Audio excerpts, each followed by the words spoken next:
Welcome to Dousman, Wisconsin, folks. It is time to get things started, but before we do, with our Micro Swift main event, we'd like to ask that all in attendance here in the paddock please rise and remove your hats for the playing of our national anthem.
And with that, ladies and gentlemen, it's time to go racing here from Dousman, Wisconsin for the first time since the very first season of the United States Pro Kart Series. We are here at the Badger Kart Club with over 200 drivers across 7 divisions, ready to put on a show for all of you here in the paddock and for all of you watching at home from all around the world. We are set and ready for the youngest superstars to take to the racetrack, and let's take a look at how they will line up here with your starting grid for Team Ferris Racing Micro Swift.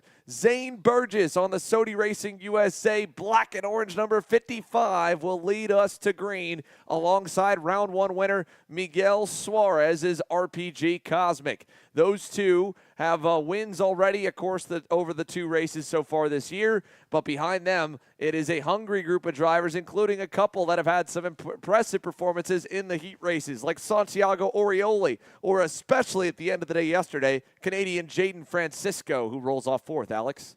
Yeah, that third row is Win Godchalk and Jake Manalio. Those 2 drivers had a pretty chaotic day, I'd say, but they were consistent all throughout. Jake Manalio had a few heats where he had to, make comeback drives. For his sake, hopefully he can stay in that third row throughout turns 2 and 3 and not have to claw his way back from about 15th like he did yesterday. Row 4 consists of Mario Nario and Nolan Carney, who's had a great run through the heat. So the U-Race driver started outside your top 10 for most of those races there and finds himself now on the outside of row number 4. Row 5, Marcelo Flores, Easton Kabinski had that crazy accident there in heat number 3. Yeah, new colors for Marcelo Flores. You'll notice the orange alongside that SLA Kart Racing logo. He's on a CRG kart for the very first time. Then back on row 6, local kid Cameron Johnson on the Franklin Motorsports Merlin. Starts alongside Danny Ramirez's RPG Cosmic.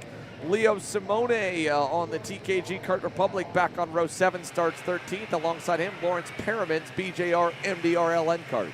Yeah, row 8, George Ho on the U-Race OTK. Hudson Howard, the TKG Kart Republic as well. Then it's an all-Bennett. Row number 9, Dutch Westbrook. Alongside him is Sterling Mulata. And then row 10, Luca Besserell and Dylan Braun. Let's go ahead and take a look further back here for the final couple of rows, as there is your top 20 starters.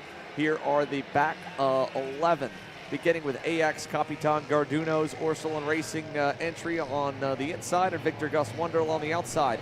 Byron Bornman and Pato Pena Martinez, on row number 12. That is Michael Supka and Jack Katowski, row 13. Godshot, Kohler, Montalvo, Ehrlich, Chavari, and Nico Salazar going to green, and no green that time by from Porter. He did not like the way that one looked, so we'll send them around and make the kids try again.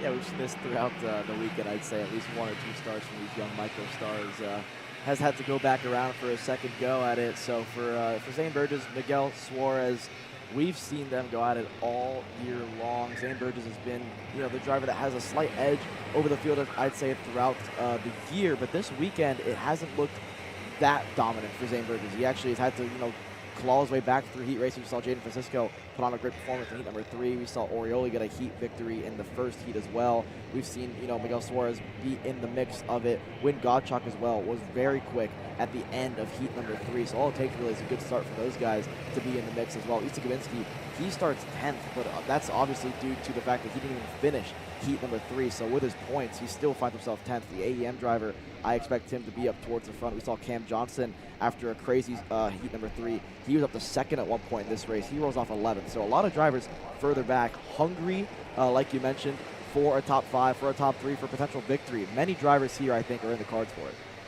And with the way the points shake out here, it's still early enough in the season and with enough variety that it could be a lot more than just Suarez or Burgess. Santi Orioli being the most consistent through the first 2 rounds had a slight edge in the championship, but there's plenty more that could join him at the top.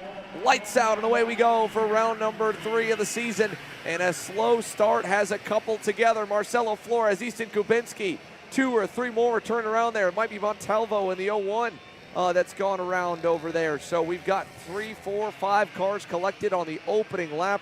First turn carnage, and Santiago Orioli is in the lead, and now we've got one of the TFR Kart Republics around. It's the 91 of Jake Manolio who got pushed off and into the grass. Yeah, that was alongside Miguel Suarez there. Just no room to go for Jake Manolio, the outside of a sandwich there. You never want to be the 3rd driver on the outside there. That tends to be what happens. But for Santi Orioli, it's the dream start for the MPG driver behind him. Burgess and Suarez, they have a slight gap to this next group here of Win Godchuk. Getting passed by Jaden Francisco, gives him the signal. And look at this, talk about great starts. He did it in heat number 3. He's done it again. Cam Johnson, the P6. Zane Burgess, the P1. That's great news for Cam to continue that march forward. Let's take a look as we got 1 lap in the books. All of the movers and shakers here early on as Cameron Johnson, what a performance here to this point to get to 6th, like you said, and it's only going to get easier here as they fight for the lead and for 2nd. There you see Orioli defending a little bit from Suarez, but 5 spots up for Cameron Johnson, 8 spots up for Giorgio, 10 up for Luca Becquerel, back from 19th. Dutch Westbrook up 7. Part of that helped again with a couple of top qualifiers or top starters going out in the first turn like Marcelo Flores, but this also will help the rest of the field catch up more as yellow flags wave, but right before that yellow zone they were able to swap 2nd. Suarez going through, and I believe is that Zev Godchuk in the 15 or Sterling Mulata in the 14. One of the Benix they're going around, and I think it may have been Mulata, but we will confirm when the field cycles back by the line. No, that is indeed the 15. So the number 15 Team Bennick driver off and in the grass there in the infield of the final hairpin. Yeah, the drivers in 2nd and 3rd here, Miguel Suarez and Santi Orioli, need to start putting their head down and stop defending from each other. I agree with the move from Miguel Suarez in the turn number 12. At this stage in the race, Orioli doesn't seem to have the pace to contend with Zane Burgess, so Miguel Suarez had to make that move stick. But now he needs to put his head down, pull away from the MPG driver, and get up to the rear bumper of Zane Burgess. He's already starting to extend his advantage. Last time around, it was almost 0.8 of a second. Let's see what it is this time around as we go through 13, 14, and turns 15. Getting ready to cross the stripe now to complete lap number 3 of 22. The gap remains at about 0.8 of a second. Suarez slightly faster, but now with the help of Orioli, these two could work together, get back into the lead group. Like you mentioned, with the battling that we saw in laps 2 and 3, here comes Jaden Francisco, here comes Cam Johnson. They have left the likes of Win Godchuk now to fend for himself against his teammate Dutch Westbrook. Yeah, and they're not just catching Orioli and Suarez after their pass for 2nd. Both Cameron Johnson and Jaden Francisco were leaps and bounds faster than race leader Zane Burgess. Part of that could have been the natural attrition that happens as there's more contact there. That is Sterling Mulata in the 14. He and Jake Manolio already having a rough go, are trying to just at least catch up to the tail end of the main pack. But Francisco, last time by 51.2 to Burgess's 51.5, as there is a warning flag for the number 1. So the number 1 cart getting a warning flag if we're correct there. That'd be Thomas Montalvo, who is down in 27th. So Montalvo might have gotten together with Jake Manolio and or Flores, and he got the official investigation flag at the stripe. Another big lap, though, for both Francisco and Cameron Johnson. That whole group actually picked up some time. Miguel Suarez is doing what you said, Alex. He's putting his head down. He picked up 2/10 on Zane. So 4 drivers hunting down the leader, making some serious inroads. Could mean that we're in store for a 5-car party at the front. Yeah, here they come. They've arrived on the scene and quickly. It was 8/10. Now it's about 5.5. It looks to have closed even more. Cam Johnson looks over his shoulder, sees clean air behind him. Penalty flags, or at least warning in the air for the 23 machine as well. So a bunch of penalties been handed out earlier, at least warning signs. That's very normal at this early in a feature race. As Santiago early overshoots the braking zone in turn number 3. Now he has to defend from Jaden Francisco. You don't want to do this too often because right as you get up to the leaders, the last thing you want to do is fight. Yeah, they were so close, right? They almost got up to emergency bumper just by the end of the last lap, but still, they're within a little bit of reach of him. They're within reach still of Orioli, obviously, within reach of Suarez. So as they go to the hairpin here, you can see how big of a gap they've pulled from the rest of the field. There doesn't seem to be a lot of other drivers that are able to run the times of our front 5. With Burgess, Suarez, Orioli, Francisco, and Johnson all tracking in the low 51s. The next group there, Win Gottschalk, Dutch Westbrook, they just traded spots. Westbrook a 51 flat himself, but that was partly with a bit of a toe and a pass on his teammate. As here's Francisco again, this time clearing through on Orioli. Yeah, P3 goes to the RPM driver of Jaden Francisco. Orioli starting to fade early on in this one. I think it's partly due to the mistake that he made 2 laps ago on turn number 3, because the pace is still there for more than MPG machine. That bumper seems to be slightly, caved in, not pushed in obviously, but caved in, so clearly used it a little bit. No, I think it was just a shadow there. Look at this, Francisco, another move up. He's up to P2, side by side. Suarez hand in the air. He's a little bit frustrated, I think, with not getting help from the RPM driver, but if I'm Jay Francisco, I say, listen, my cart's rolling right now. I want to be the one that leads this group up to this man right here, the 55 of Zane Burgess. Last time around, almost a second quicker than the drivers behind him. That is due to the 4 battling. So the gap is almost 2 seconds now for second, third, fourth, and fifth up to the leaders now. Orioli up into P3 now as Suarez fades down to 4th. But the more that they fight, the more they're letting Burgess pull away. Yeah, and to be fair, Miguel Suarez, the lap prior, still did give up 2/10 to Zane. So it's not like they were making up ground the last 2 laps and then decided to change for second. Jaden Francisco, like you said, I mean, he's rolling. The kart's fast. He's fast. It did lose them some time making the pass the last lap, but we're not even yet to halfway. There is time if they are fast enough to track down Zane Burgess, as we've got some lap traffic looming. That is one of the U-Race Paralins. And then you go back and find the 55. Let's see on the head-to-head. First time head-to-head there for Francisco to Burgess. Jaden was still a 10th slower. Zane at a 50.69, and Jaden Francisco a 50.78. So just under a 10th shy of the race leader.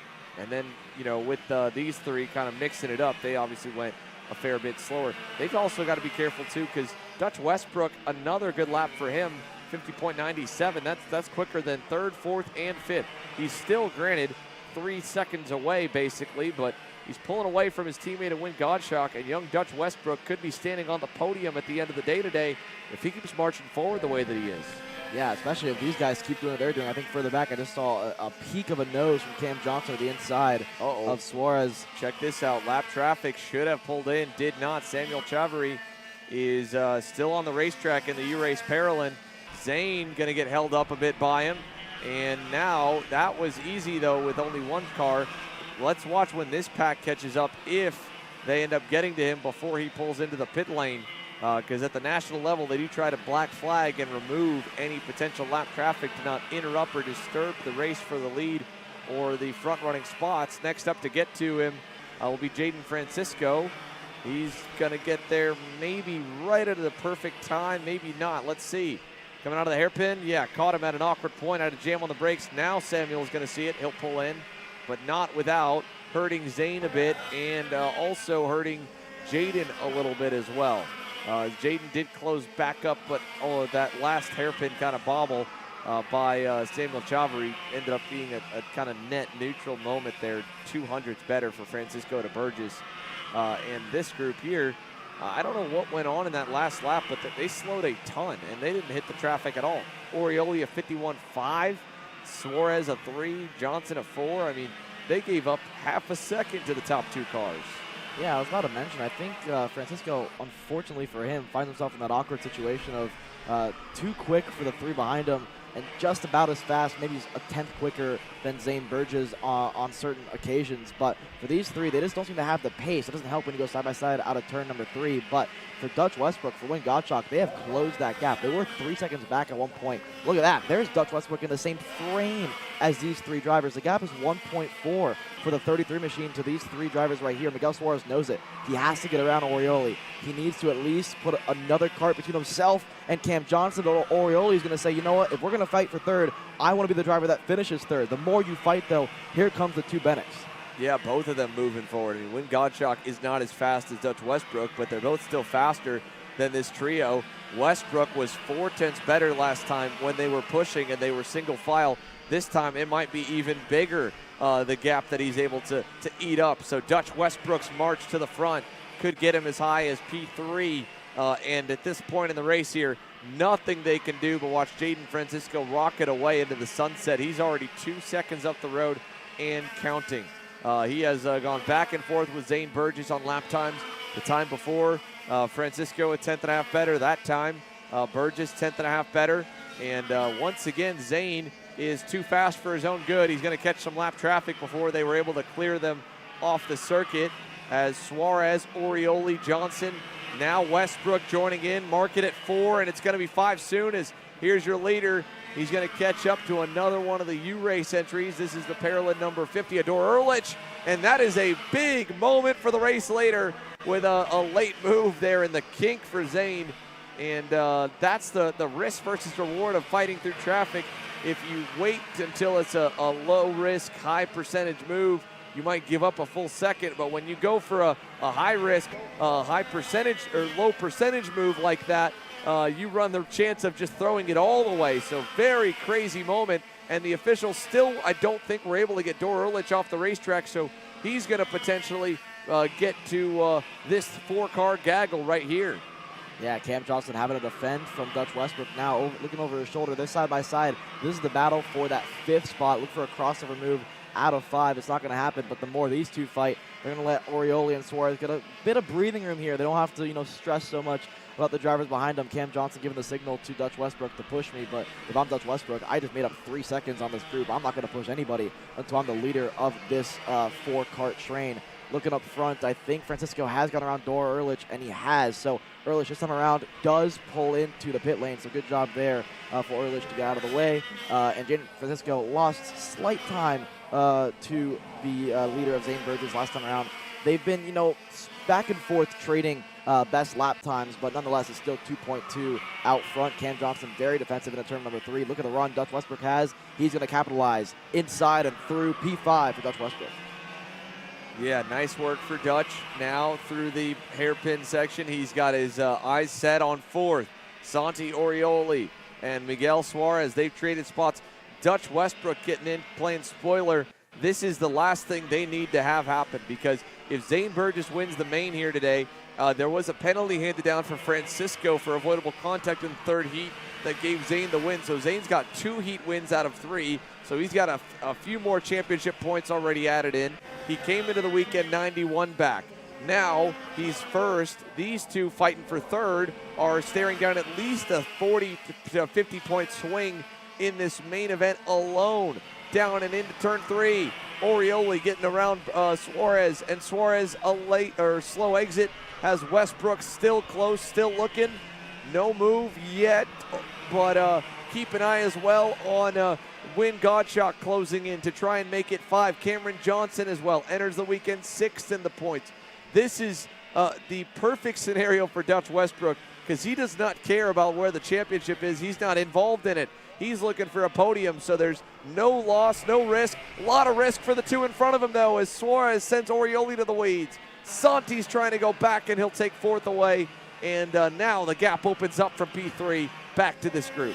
That was smart stuff there from Miguel Suarez. Orioli has been defending for all of his might that last lap there, and Suarez knew that if he didn't get on Orioli, that Dutch Westbrook would. Further back, they're side by side. That's the battle for that 6th spot. Win Gottschalk has arrived on the scene and rapidly doing so as well. He's gone around Cam Johnson for 6th. He's now on the bumper of his teammate Dutch Westbrook, who has been quicker than Gottschalk throughout this race, but after the great pace that he showed early on, Westbrook's march forward has stalled slightly thanks to Orioli and Suarez going at it in front of him. It's been difficult to get around.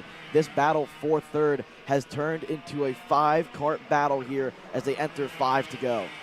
Yeah, 5 laps to go for Micro Swift. Orioli now to the inside, and there's 5 together with Gottschalk close. And it's a big gap back to Leo Simone, so this may be the only 5 that fight for the podium. Warning flag given, that was for the 34 machine.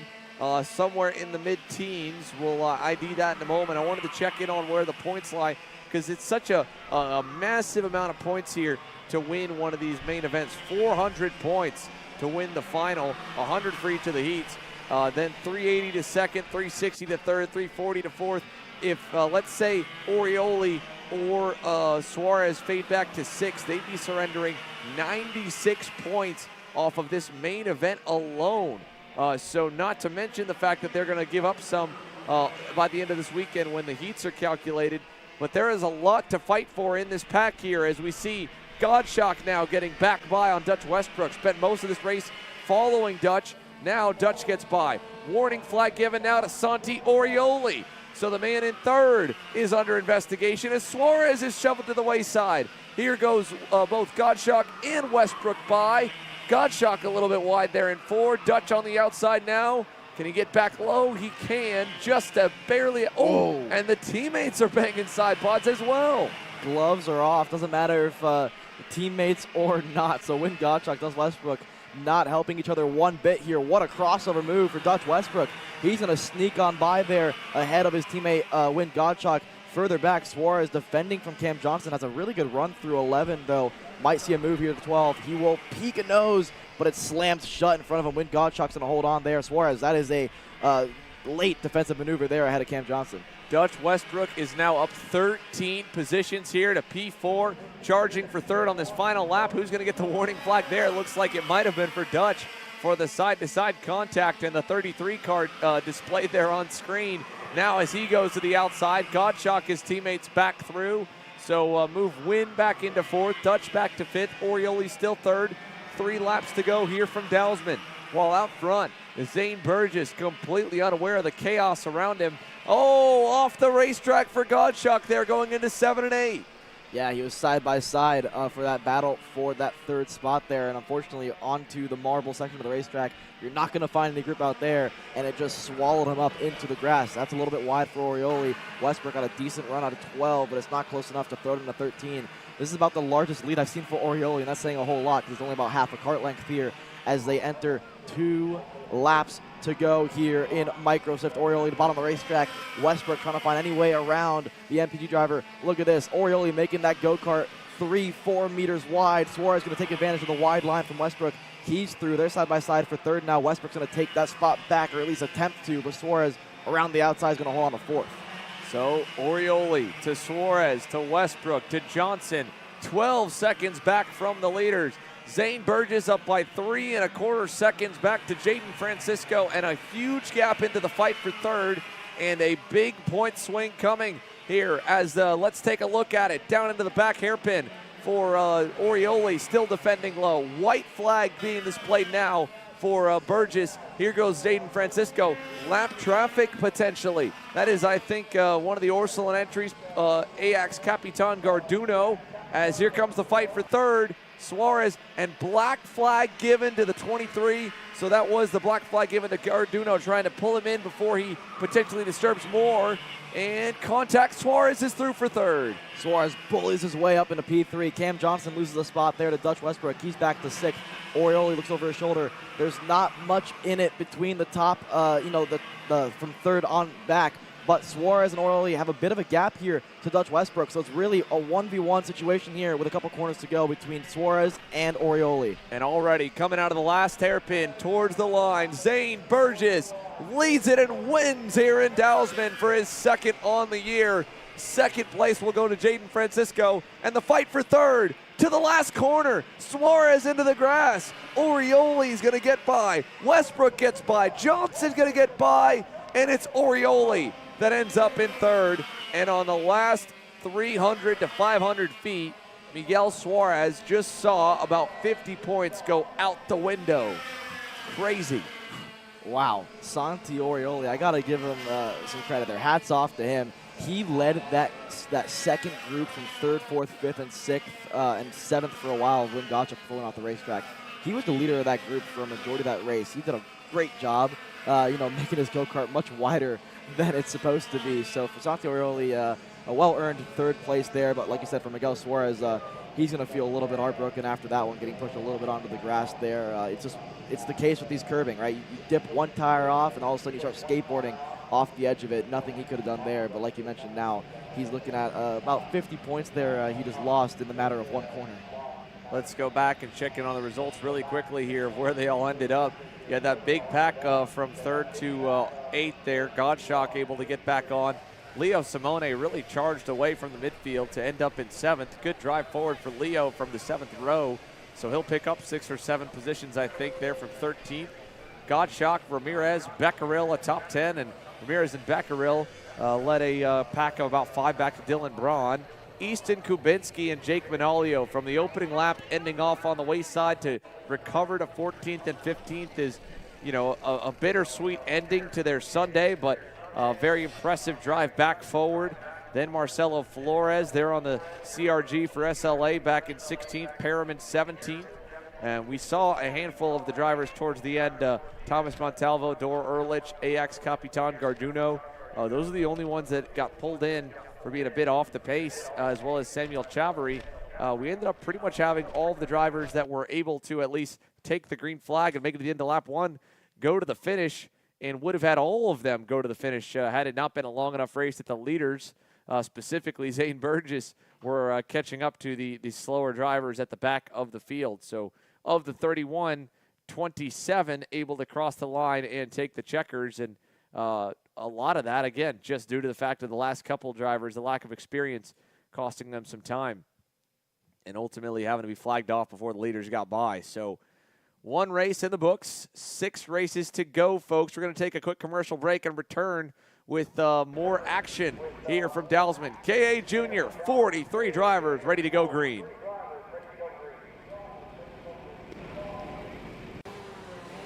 Brandon, why are there all these charges for just over $200 from Acceleration Kart Racing's website? That's because AKR gives you free shipping on orders of $200 or more within the continental U.S. Okay, but I thought you were just getting a pair of gloves. That's what, 70 bucks? But if I'm getting a new pair of gloves, I might as well get a new pair of shoes to match. And then on top of that, I'll get a neck brace because with the shipping, it's basically free. Yeah, I do not think the math checks out on that. Everything you need, all in one place and shipped to your door for free for orders of $200 or more. Exclusions apply. Spend responsibly. Shop AKR.com. I'm David Serra, 18-time Australian karting champion, and we're launching Kart Class. Kart Class is an advanced digital training program that suits a driver who's just starting out in the sport, all the way to the driver looking to win a national championship. In this program, you're going to be learning about how to find the ideal racing line and what an apex is, braking and throttle markers, wet weather racing lines, and how to overtake other competitors. We target how to brake in the wet weather, and we look on the mental side of kart racing as well with our mental skills coach. At the completion of this program, you'll be lighting up purple sectors in qualifying, know when to defend on the opening laps, and how to pressure your opposition into mistakes. We teach you the tools to be resilient and how to get in the right frame of mind before a race. We look to complete the whole package by getting a strong mindset, a driving style to suit all conditions, strategizing your race, and getting the last 1% from your team. We'll teach you how to win the final lap of a race, driving the wet like Max Verstappen, and creating the perfect bubble for yourself to mentally be in the zone. To find out more, click the link below.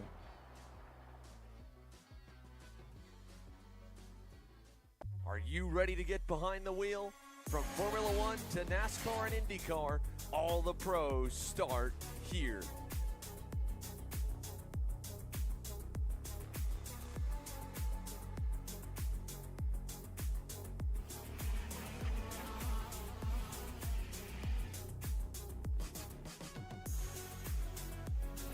more information, check us out online at mcckarting.com or call us and go racing today.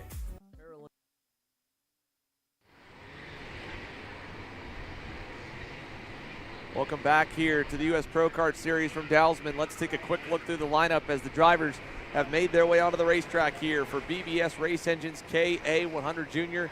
Enzo Vidmontien and Amador Martinez on your front row. And we'll cycle through it quickly because it's 3 full pages with all of the rows that we've got.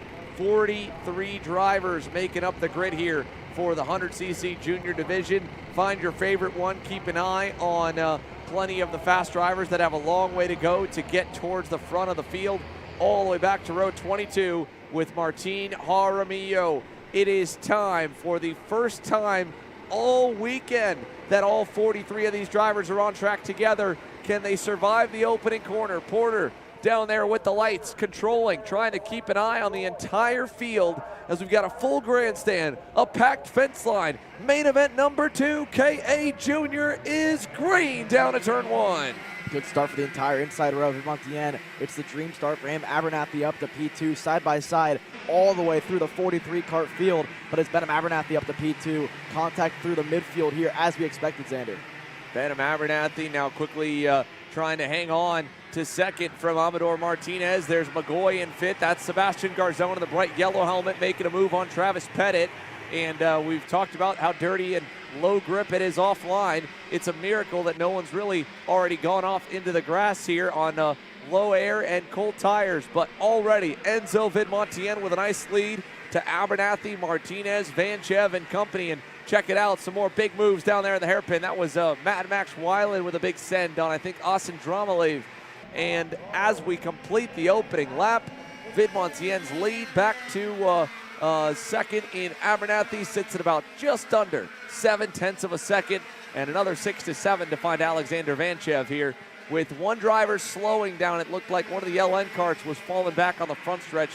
We'll get a kart number on that in a moment. For the meantime, that is the 815 Isaac Nolan with a potential mechanical here looming while the leaders exit turn 8. Yeah, exiting turn 8 there, we just saw Martinez run slightly wide there. It gave Vanchev a really good run out of turn 9, 10, and 11, but through 12, Amador Martinez starting to put the pedal to the metal there and pull away from Vanchev. There's a big move. Braden Zerves on the inside of Nathan Dupuis. Dupuis now going to be forced to defend, but not low enough. Gassiet lead through. Garzón wants a 2-for-1. Can't make it happen. Can he slot in line? Yes, he can. Nathan Dupuis loses 3 spots in 2 corners. Yeah, big slide there for Nathan Dupuis. Gassiet Lee and Garzón are already up a couple spots here in this main with a nice charge towards the front of the field here. 2 laps complete, working lap number 3 with Vidmontien over Abernathy. And while we're there, let's go side by side down to Zane Burgess with another main event win. Zane, this is the first time I've seen you with a smile on your face when we talked to you, buddy, but I'm sure you are enjoying that one. That was a great race. Yes, that was a very good race. I just tried my best and go, and then I was just up in the front.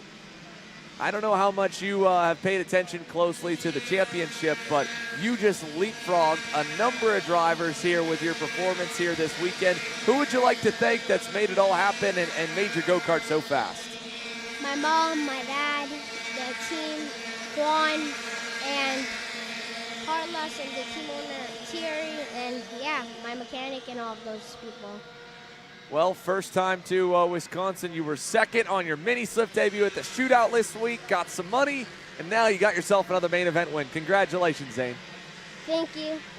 There you go, Zane Burgess, a very happy young man, comes away with 2 big results here in the week and a quarter span he has spent up in Wisconsin, and he'll now potentially be our new points leader in the micro slip division when we return for the U.S. Pro Kart Series round 4 in Cincinnati towards the end of August.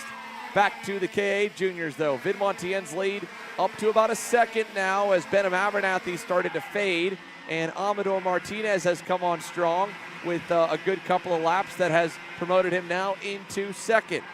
Further back, this is Diego Ardiles in 4th, Michael McGoy in 5th.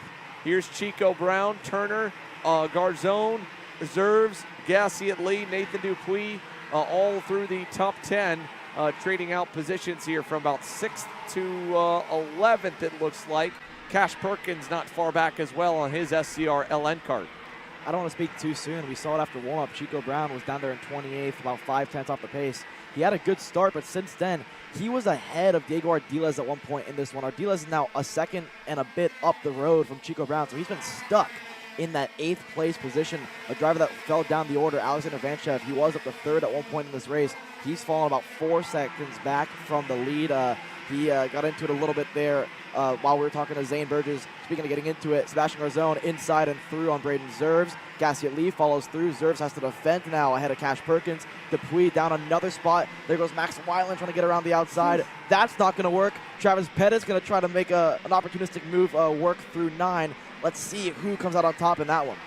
Yeah, that was very close. In fact, a little bit of tire smoke popping up from Dupuis and Weiland as Nathan Golseth is going to have a big send there in the back hairpin. He picks up a spot away from Pettit. Big move from Jackson Wolney as well. He gets around Luca Popescu's GFC. So all of this in the mid-teens, we've worked our way back a little. But Nathan Dupuis from on the cusp of the top 10 now to just fighting to stay in the top 15 here, working lap number 7. Meanwhile, the gap up front came down a little bit last time by with a nice move there by the 863 of Cash Perkins to pick up another position. Almador Martinez marching forward, picked up 200s off of Enzo Vidmontien last lap, picked up a 10th or 2 the lap before. We're down to within a second for the top 2. It will not be a runaway. We've got 2 of the best from Heat 3 yesterday that were not going head-to-head against each other in that final heat. They were in different groups, so they only raced once. And Almador has stepped up to the plate here to try and challenge Enzo, who has been dominant through all of his on-track sessions so far.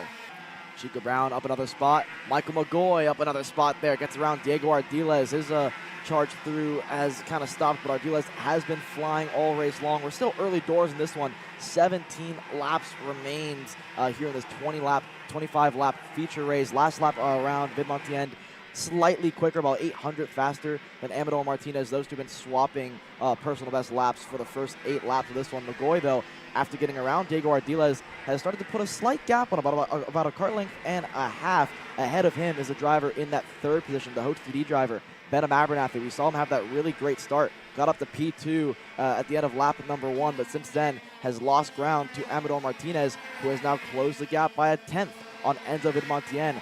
These two on our screen, though, McGoy and Ardiles, if they can just put their heads down, work together. Last time around, the lap time difference between them versus the leader was 0.4 of a second. So they're still off the pace of what we would expect from, the likes of McGoy and Ardiles. But nonetheless, it seems as though, to me, Xander, this racetrack, we saw it, lap time-wise, it started to drop, right? This is the fastest laps that we've seen all weekend long for any of the classes in the warm-up sessions. So it looks as though we see it with Chico Brown, right, struggling for pace. He's 5.8 seconds back from the lead. A couple other drivers really not showing the pace that we saw in the heat races. So it looks as though this, this different track that we saw for the weekend has kind of caught some people out.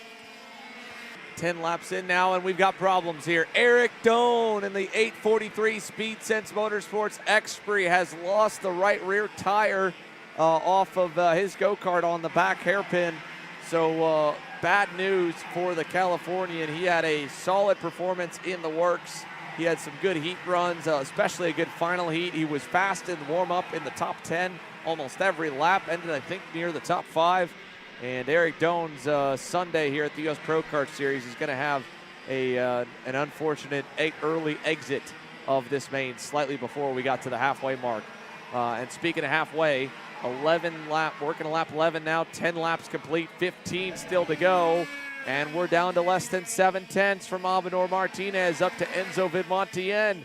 We've got a fight on our hands here in about maybe 3 or 4 moments away. So great battle beginning to form towards the lead. And I think it's really a bit of a meritocracy here, more than maybe most KA Junior races, where the 2 fastest drivers through the course of the heat races are the 2 that are head and shoulders above the field and are going to get a chance to kind of duke it out mano-a-mano, because there's about a 3-second gap back to Benham Abernathy, Michael McGoy, and Diego Ardiles. And that gap has opened up not necessarily because they have been battling all too much. It's opened up strictly because they just haven't been as fast lap after lap as either Enzo or Amador. Last time around, Vermontien puts about half a tenth on Martinez. So again, those two just squabbling it out for personal best lap times there. Abernathy loses 4/10 to the leaders. This is really the battle for P3. It'll take a huge fight for the lead, like you mentioned, for these guys to get back in the mix of things, and I think they know it too. So for Abernathy, for McGoy, for Ardiles, they know this is most likely the fight for that 3rd, 4th, and 5th and final position on the podium. Behind Ardiles, it is about 2.4 seconds back to his, or almost 3 seconds now, to his former teammate Chico Brown, who's still losing ground to the drivers in front of him. He's left Vanchev by about half a second. But nonetheless, Chico Brown in a world of his own. These 3 drivers are going to go at it, though, for the remaining 13 laps. Yeah, they are going to have one heck of a battle here. There is a lot of action on the racetrack. Take a look here. Jake Drew in the GFC entry along with Tony Saragusa. They're watching a few of their drivers. They're outside the top 10, but making some moves forward. Luca Popescu in there in 16th and Matthew Cagle in 19th, while Enzo Vidmontien's lead now is up to half a second here and continuing to roll.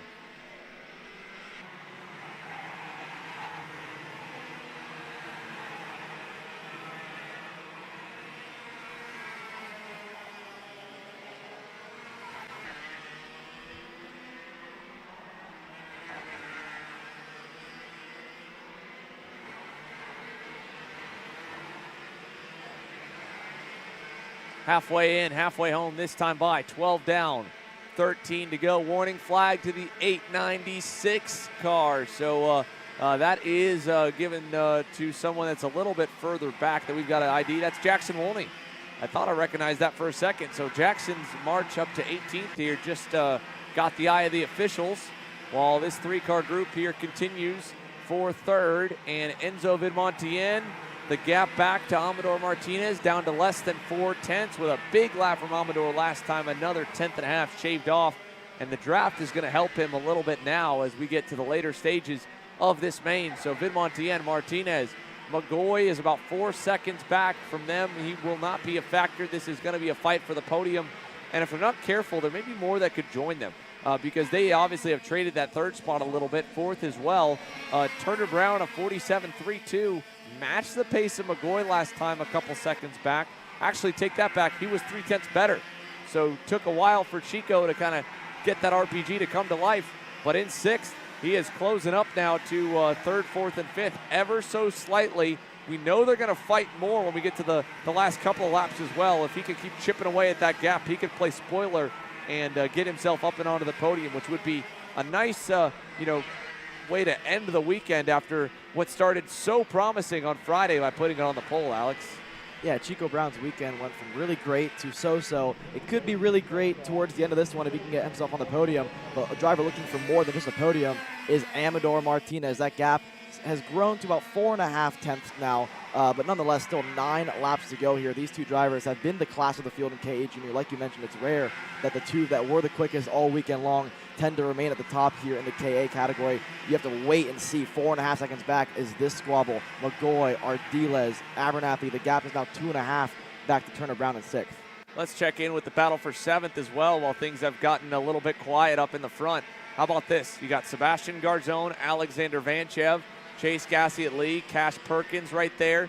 They're all headed towards the back sector now, and they have spread a little bit. They were a bit closer just a moment ago, but this group about 6 deep goes all the way back to Nathan Dupuis there in 11th. All pretty solid drives. I mean, really, I think the one standout performance has to be Cash Perkins. This is a big lurch forward for the new driver under the SCR tent there on the blue and yellow LN cart, running 10th here, granted at a track that he does have some experience at, but still, I mean, you look at the names around him, Nathan Dupuis, Chase Gassiet Lee, these are drivers that have already scored podiums and in some cases wins around that he is surrounded with in the top 10. So solid run here for Cash Perkins as we check back in with our top 2. Amador Martinez now a car length back from Enzo Vidmontien, but a big bobble there bogged the cart down coming out and onto the front straightaway, opens the margin back up again. Yeah, but with that toe, it kept them in play there, 2.5 tenths. Martinez was slightly quicker still over Vid Montien there. Look at that. The gap is less than the car length, half a car length. We might see a late lunge. Amador Martinez out of nowhere takes the top spot side by side through 6 and 7. New leader, Amador Martinez. Yeah, he gets through, and Enzo Vidmontien, for the first time in what feels like a long time here this weekend, he's got to play chase late in the race as well. Let's see what the Trinity Karting Group Kart Republic driver has in store for Amador Martinez. You've got one of the winningest junior drivers here on the calendar so far in 2024, with a lot of wins as well in 2023. And you've got one driver in Amador Martinez looking for his first American national victory. So this is a story that has been brewing throughout the heats yesterday, both of them winning their last heat in the afternoon, and Amador staying focused, continuously chipping away at that initial 1.3 seconds that he was behind Enzo at the end of lap number 1, has now gotten a bit of the reward for his efforts by getting to the lead.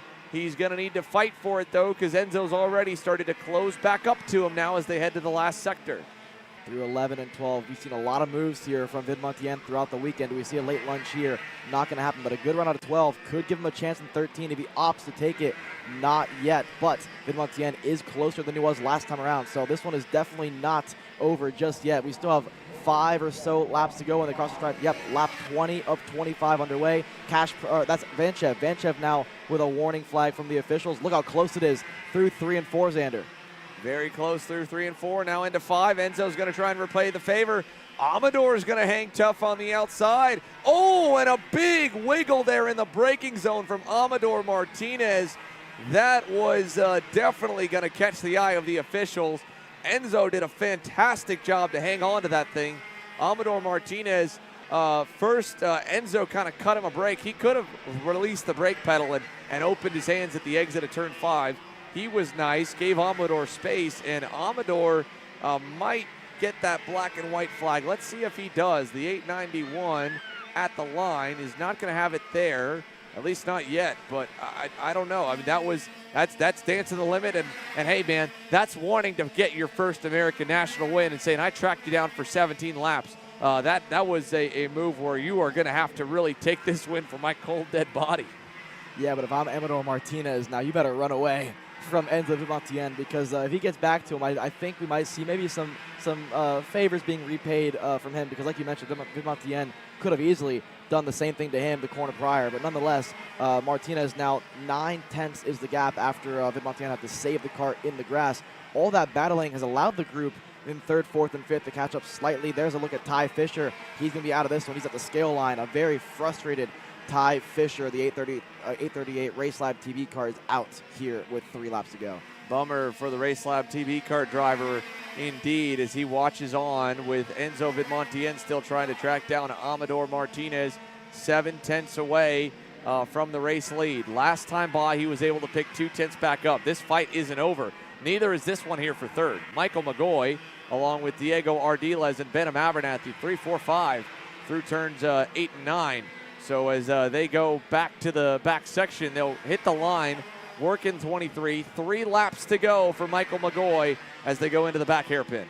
Yeah, McGoy's done a great job here to consistently lead this group. There's a look at Sean Bailiff watching over his TKG Kart Republic driver of Enzo Vidmontien, trying to hawk down Amador Martinez. Last time around, wow, Vidmontien takes 3/10 out of the lead, and with 3 laps to go, the gap is down to 4.5 tenths. Look at this. 2 kart length the distance. We thought after Vidmontien was sideways in the dirt exiting turn number 6 that would be the end of this battle, Xander. But now he has hawked them back down. 2 kart length is the distance with 2.5 to go.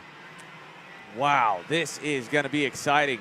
2 car lengths, like you said, and it's only getting closer. Enzo Vidmontien, he has had one heck of a fight here to arrive at his doorstep over the last 10 laps, and he is not wanting to let this race win get away. He's got a bit of a chip on his shoulder because in his previous KA Junior wins, he's done such a great job of getting them to fight for second and pulling away that, he's heard them say, some of his buddies, some of the other kids around the paddock, oh yeah, they battle for second. They handed you that win. You didn't earn it. You didn't drive away. You didn't win a battle. Well, he's wanting to win a battle right now, and he's in one as Amador defends low, and Enzo is going to clear him off an over-under. Wow. He got so much more traction out of turn number 6 there. Enzo Vidmontien starting to pull away here through 7, 8, and 9. Looks over his shoulder, has 3 kart lengths now back to Amador Martinez. So Vidmontien didn't have to do that much work actually around Amador because he over-defended through turn number 6 now. They're getting ready to see the white flag in the air next time around through 13 and then turns 14. Martinez staying within a kart length and a half or so. It's going to take a monster final lap here for Martinez to get back up to the bumper Vidmontien, but he's done so. So 1 lap to go. Amador Martinez now has to go back on the aggressive as Enzo covers the low side in the sweeper.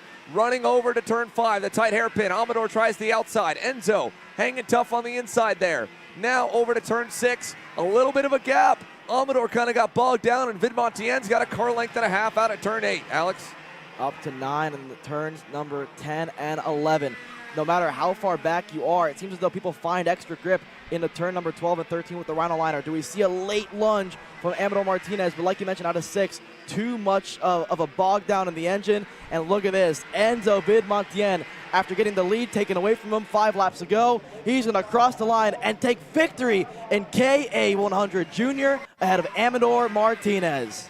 There you go, the Trinity Karting Group. Kart Republic boys fired up after that one, and maybe not as fired up as you'd expect for a big win, but that's also because Enzo has done it so often. This is another chapter, another story written with Enzo Vidmontien ending out on top in KA Junior. Whether it's a runaway, whether it's a battle, he just absolutely bolstered that championship points lead. He entered the weekend 115 markers up on Sebastian Garzone, 183 up on Turner Brown. And when we head to the home of the Trinity Karting Group, the Motorsports Country Club of Cincinnati, in a month and a half, he may have as much as half a weekend's points haul as a cushion just after 3 rounds going to a track that he already was extremely fast at 2 weeks ago. So Enzo Vidmontien to Amador Martinez. Michael McGoy, over the last couple of laps, was able to kind of get away from Diego Ardiles and company. Benham Abernathy fades down to 6. Turner Brown kept chugging, kept digging, drove all the way up to 5th by the drop of the checkers. Good march forward for Chico there on the 836. There's Michael McGoy with a little congratulations from Ty Fisher. 3rd for the Ryan Perry Motorsport driver.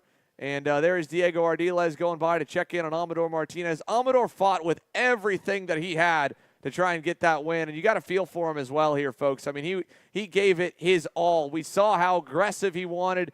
He wanted that win. This was the closest he's come yet. And sadly, he'll have to wait. They say that you got to lose one before you can win one. And Amador Martinez has, without a doubt, established himself as a contender now here in the junior ranks. But sadly, today is not the day for his first win. It is a P2 for him and Enzo Vidmontien with another major U.S. race victory here in KA Junior.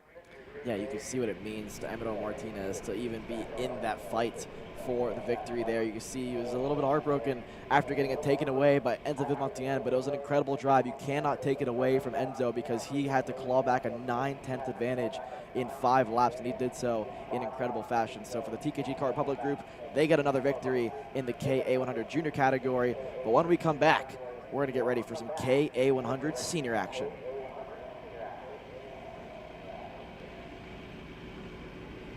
USA, a top-level performance team with unmatched hospitality, offering a full-service driver development program with year-round testing available in Miami, Florida, and the official North America racing team of Parolin Racing Chassis. Chassis and parts available at ParolinUSA.com.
As the formation lap begins here for your KA100 seniors. Let's go in here quickly from our KA100 junior race winner, Enzo. This time we finally have something to talk about when it comes to a battle for the race win. Walk us through the second half of that main event, because that was pretty hairy between yourself and Amador. Yeah, he caught me. We battled for a little bit. He pushed me off track. There was like a big gap. I caught him. I made a good move. I had a little gap and I won. Does this feel like a little bit of, kind of a chip off your shoulder? Because I know you've talked about it. Guys are like, oh yeah, Enzo's the one that gets away, gets lucky when they battle behind you. To win a race that way, does this one feel a little bit sweet? Yeah, but the other ones weren't lucky. They say lucky, but they weren't. But yeah. Congratulations, Enzo. Who would you like to thank really quickly here for this main event win? Car Republic, Trinity, my dad, Papito as my mechanic, BN Engines, yeah. All right, that's Enzo Vidmontien, folks. We're getting ready to go green here with KA Senior. Let's check to the front straightaway. Austin Jers on the inside on the red, white, and black Privateer Tony Kart entry. Mick Gabriel for AEM Karting on the blue and chrome on the outside. And here we know, no green that time by, lights on. Yeah, so we have to go back around the second time today so far out of 3 races that we've had to do a second go around here to get the green flag waved. It's Austin Jers, Mick Gabriel, like you mentioned, on the front row. This gives us a good chance to go over the starting lineup here, Xander. Yeah, let's go ahead and pull it up for you, folks, and show you the rest of where your favorite drivers will line up. And then we'll go through it quickly because there are 45 KA100 seniors that will start this main. So once again here, let's take a look at it. As you've got both Jers and Gabriel on the front row. AJ Myers and Jesus Vasquez Jr. find themselves right next to each other back on row 2. All the way down to the 19th and 20th place starters, James Overbeck and Alan Isambard on row number 10. Then we take a look back here from 21st back to 40th, rows 11 through 20, all the way down to Valen Venkatesh and Chloe Mack. And then your final couple of starters here, the final 5 of the 45 on this KA Senior main event, capped off with Ibrahim Dean down there in all on his lonesome on row number 23. For the second time, let's try it. Austin Jers trying to win on his return race. Mick Gabriel trying to use the experience. We're green down to turn number 1, and Jers is going to win out in the first turn. Gabriel going to get shoveled to the wayside. He'll drop to about 3rd or 4th as he finds a hole in 4th there behind Kane Martin. Whoa. And turned in front of the field is Nick Terlecki, and collected is, looks to be, is that Steven Eisert on the Sodi? I think it is indeed Steven Eisert. And his year of bad luck and struggles continues in this main. While Jers leads over AJ Myers as TJ Coyen is out. TJ Coyen on the best cart goes out there at the infield in turn 7 and 8. Attrition's already pretty high here, as expected, with a 45 cart main event. The first time that these senior drivers have been on the racetrack together at the same time. Good move there for Alan Isambard. He lost a couple of spots at the start of this one. He's back up inside almost the top 10 as it stands at the moment. But a solid lead for Austin Jers, but it's closing with the help of Kane Martin pushing AJ Myers back to the front. We saw McGabriel slot into 4th position ahead of Vasquez Jr. Christian Miles down in 6th place as well. Oh no! Austin Jers, a mechanical failure, and he's going to be out of this race, Xander. Yeah, and it looks like the chain's on. He goes off in an area where it just slowly comes to a halt. The privateer hero for father-son duos everywhere is out, and there, unfortunately, is his father, Todd, walking off. Austin Jers, what a heartbreak, and what could have been such a great homecoming victory. It is now AJ Myers at the helm over Kane Martin. Jesus Vasquez Jr. making a move there to go to 3rd. Christian Miles on the bright lime green TBs back in 5th. And now, new leader, Kane Martin takes the helm here through the dog leg. Yeah, with one of, if not the quickest drivers all weekend long out of this race. A lot of drivers have sensed opportunity here for a podium, if not a race victory. Caden Martin being one of them. Another one being Mick Gabriel, Christian Miles, Finn Bailiff up a spot there ahead of Luke Welcome now up inside the top 6. Look at this group of go-karts. We mentioned it in the warm-up session. When you add 20 more to the field, not only does it make the midfield size bigger, this lead group is first down to about 20th. Yeah, this is a major, major pack there. Finnegan Bailiff riding a wave of momentum off of that SCUSA Pro Tour main event victory and inheriting the championship lead in that series 2 weeks ago. A big weekend here puts him back in the conversation for the title in the Pro Kart Series, and he's going to muscle his way by Christian Miles, who did not want to give up that spot, hand in the air, frustrated, and now Luke Welcome is challenging Christian for that 6th position. Luke's going to lose a spot, though, as the points leader, Cooper Shipman, is trying to find a way by. He does through turn 4. Yeah, behind them, there's a couple more moves being made. Jesus Vasquez Jr. has found himself from 4th up to 2nd on that last lap there. Kane Martin still your leader there, I believe, ahead of Vasquez Jr., ahead of AJ Myers. Mick Gabriel still in that 4th spot now. These 4 or 5 drivers in this lead group will continue to battle and bring in the likes of Welcome, Bailiff, Carlos Hernandez as well. Bonilla, he's had a quiet KA senior weekend so far, but he's inside the top 10 now. Yeah, he has really had a great start to this main. Let's check out the early movers and shakers here in this KA senior main event. 3 laps now, 4 laps complete. AJ Myers, Kane Martin, Jesus Vasquez Jr. 3rd, 1st, and 2nd here. They've all traded a couple spots now, and Vasquez Jr. kind of on the move as he goes over through the infield hairpin. So it is Martin to Vasquez to AJ, 1, 2, 3, and now into 4th for Finnegan Bailiff. Through turns 8 and 9. We look back from them, and you will find Cooper Shipman 3/10 back from Miles here. Again, the points leader had that mechanical failure in Heat 1, had great runs in Heats 2 and 3. He's now gotten by Miles to move up into the 6th spot. We've seen the speed already this weekend out of that chrome and red and black Iron Rock Motorsports Tony Kart.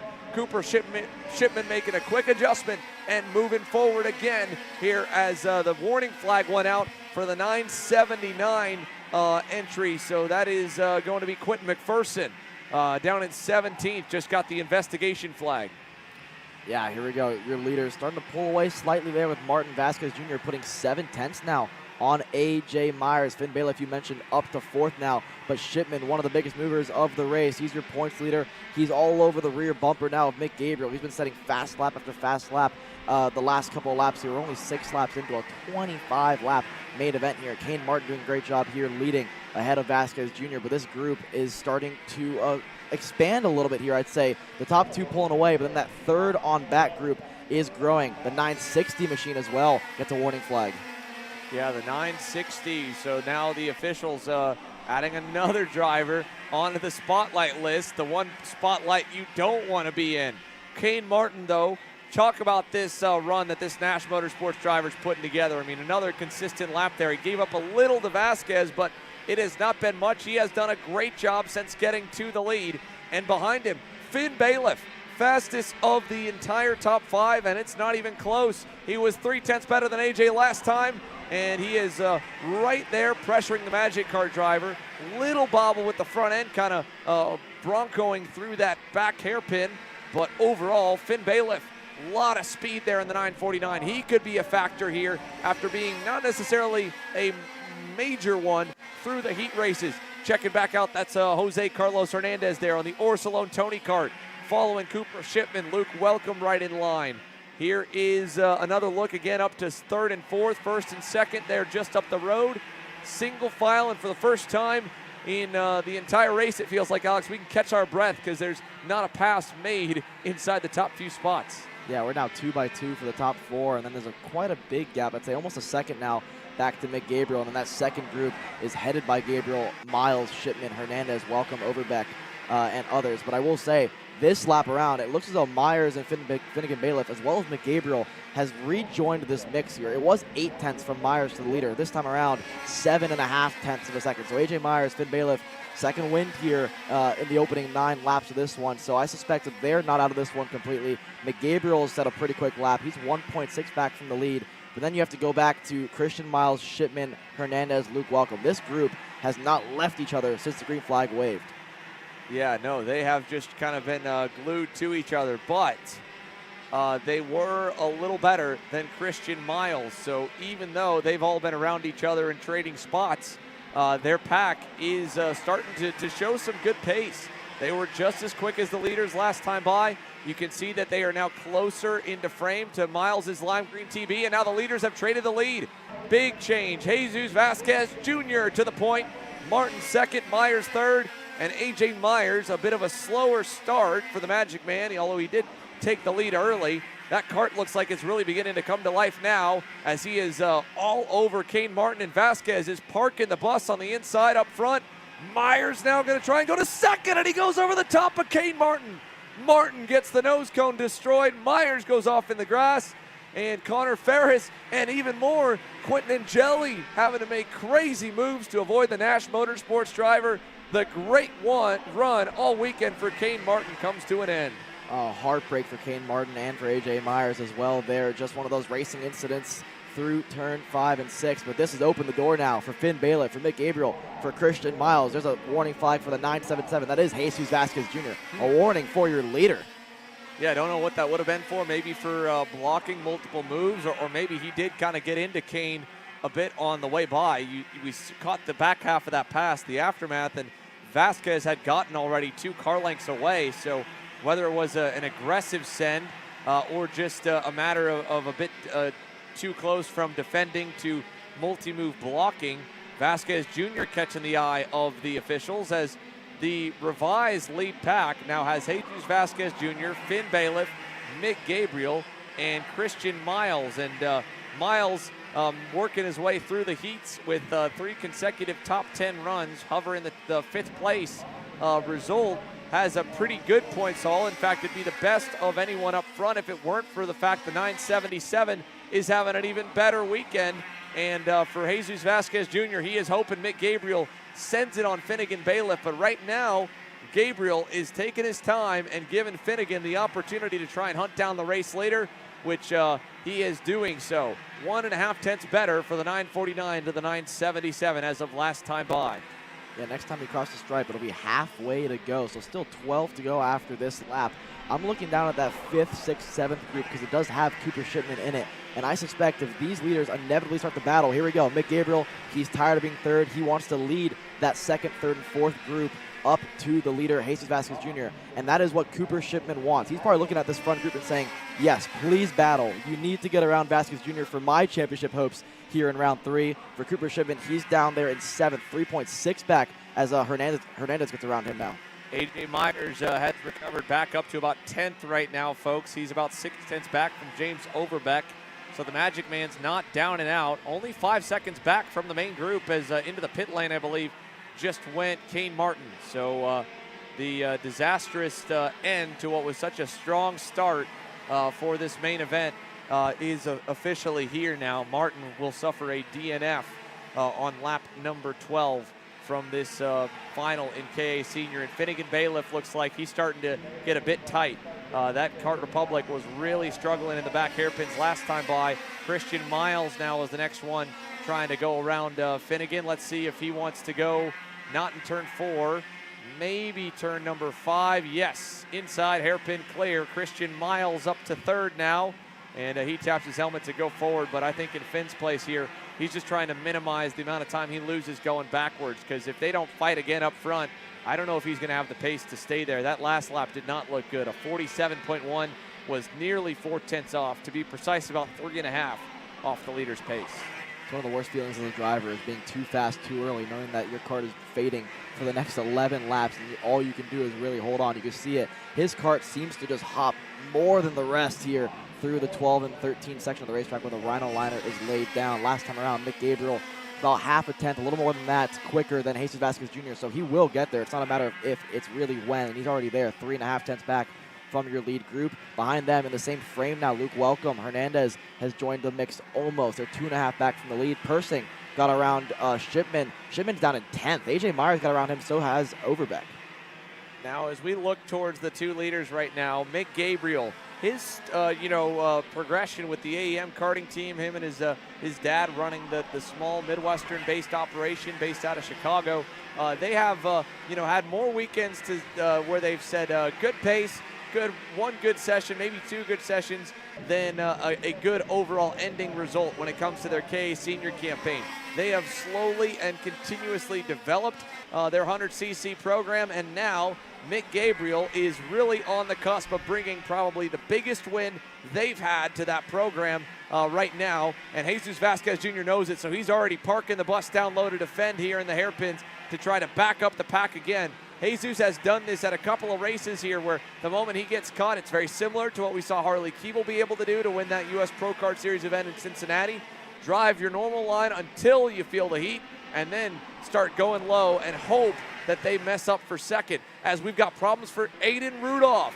The championship contenders weekend goes from bad to worse as the CRG driver is now out in the infield as Vasquez continues to try and park it low. Here goes everyone else trying to find a way around. Christian Miles looking for an over-under on Gabriel. Gabriel looking low there on Vasquez as they go through the sweeper. Speaking of everyone else, welcome Luke Welcome, and welcome Hernandez as well. Overbeck will be here momentarily as long as Vasquez keeps doing this, and he will. He's probably planning on doing it for the next 8 laps if possible here. He is overslowing every corner. Hernandez says, thank you very much. I'll take a free 5th place there. You can see the accordion effect that Vasquez Jr. is causing by defending into every single corner here through 10 and 11 now. Wow, Christian Miles thought about a move in 11. You don't see that very often here through 12. Do we see anybody move somebody up the racetrack? No. Hernandez tries the outside. It's not going to happen here. It's only going to be a matter of time, right? You can see Christian Miles starting to get antsy. Jose Hernandez is trying to make some moves. Mick Gabriel's trying to open up anywhere he can, and he's got a nose down low. Mick Gabriel to the lead in turn 1. He'll send Vasquez into the weeds, and Jesus Vasquez Jr. is off the racetrack. The championship contender, the potential points leader now, is going to drop outside the top 10. That's the risk versus reward of packing the pack up, because now he lost about 10 spots, and had Gabriel gone by, he would have only lost 1. But again, he was able to lead an additional couple laps, and if he could have stayed down low to the end, nobody would have gotten around, and now he's in the pillows. Donovan Bonilla, Jesus Vasquez Jr. collide over in turn number 5. Wow, a race has gone from good to bad to even worse for Vasquez Jr. But for AJ Myers, he's back in the mix. He was up and over almost earlier on in the race. He's back in the 5th for Overbeck as well. 2 almost DNFs in heats 1 and 2. He somehow found himself in the 4th place here with 6 laps to go. Mick Gabriel leads, Christian Miles 2nd over Finn Bailiff. We mentioned his kart fading away. It's found some new life here as he sees his chance at a victory start to increase. Yellow flag in the area. You can't really make a move. AJ, I don't know if AJ caught that yellow or not. There's the yellows again down in the next hairpin as well. Might be some potential penalties looming there. Actually, there's definitely going to be some without how close they are and the amount of contact that's gone down. But Christian Miles finds himself in a similar story of a month and a half ago. Mick Gabriel's far from in the championship fight, well out of it by not running all the rounds on the year. So Christian said at North Carolina he was happy to just finish second to Paulie, knowing it was a one-off effort. Is he trying to tell Mick and actually going to stick to it to push him, or is he trying to go for the race win? He looks back. Finn Bailiff, AJ Myers are there. His championship rivals are close. Finn's got a nose down low. Bailiff looking for second and for the lead in turn 4. Out of 4 here. We're about to go 3 wide for second further back. Luke Welcome slowing. Oh, that's James Overback. James Overback in the pillows. Christian Miles to P2. Myers third. Bailiff, after all that, going from the lead down to 4th. How about it for Jose Carlos Hernandez? He's up to P5 in the Orchelon OTK. Talk about drivers that were absolutely nowhere. How about Connor Ferris on the Team Ferris Racing Kart Republic? The black and blue machine now is in 6th. Ryan Persing was up there for a moment. I think he got tripped up when Overbeck went off as Hernandez now goes to 4th. Look at the points leader coming in. Cooper Shipman has now picked up another 3 spots. He's up to 7th. And by staying clean, staying out of trouble, Shipman might still have a chance at this thing as AJ is putting the heat on Christian Miles there for second. Yeah, the more they battle for 4th here, the more the top 3 are going to pull away. But the more they defend for the lead, it's going to bring them back into the mix. Cameron Weinberg has joined the party as well. Raheem Alabahi on the RPG Cosmic. He's up to 9th. Ryan Persing, the Nash Motorsports driver, up to P10. The order has completely shuffled besides Mick Gabriel, who stayed at the front here. Miles has had an up-and-down weekend. He's at the P2. AJ Myers as well, 3rd. A great weekend all around besides what happened earlier on in the feature race. But he has turned it around here in this one, up to P2 now. I cannot believe AJ Myers crashed going for second earlier here in this main. He's now all the way back up to second and trying to charge back towards the race leader, Mick Gabriel. But Gabriel's lead, as big as we've seen for anyone here in the last probably 15 laps, up to 6.5 tenths of a second now. Behind him, Connor Ferris is going to march his way into the top 5. He gets by Bailiff. Now next up to get by Finnegan will be Cooper Shipman. Cameron Weinberg is there looking on. How about the run from Raheem Alabai on the Rocket Racing Company entry? He's now into the top 10. Great charge forward for Raheem. And then Ryan Persing running there in the 10th spot. Look at this. They've closed the gap. It was 6.5 tenths last time by, but that gap is down to about 3 kart lengths here for AJ Myers compared to Mick Gabriel. Then it's Miles, then it's Hernandez. Cooper Shipman got around Finn Bailiff, and that's a 9:39 there with the warning flags as well.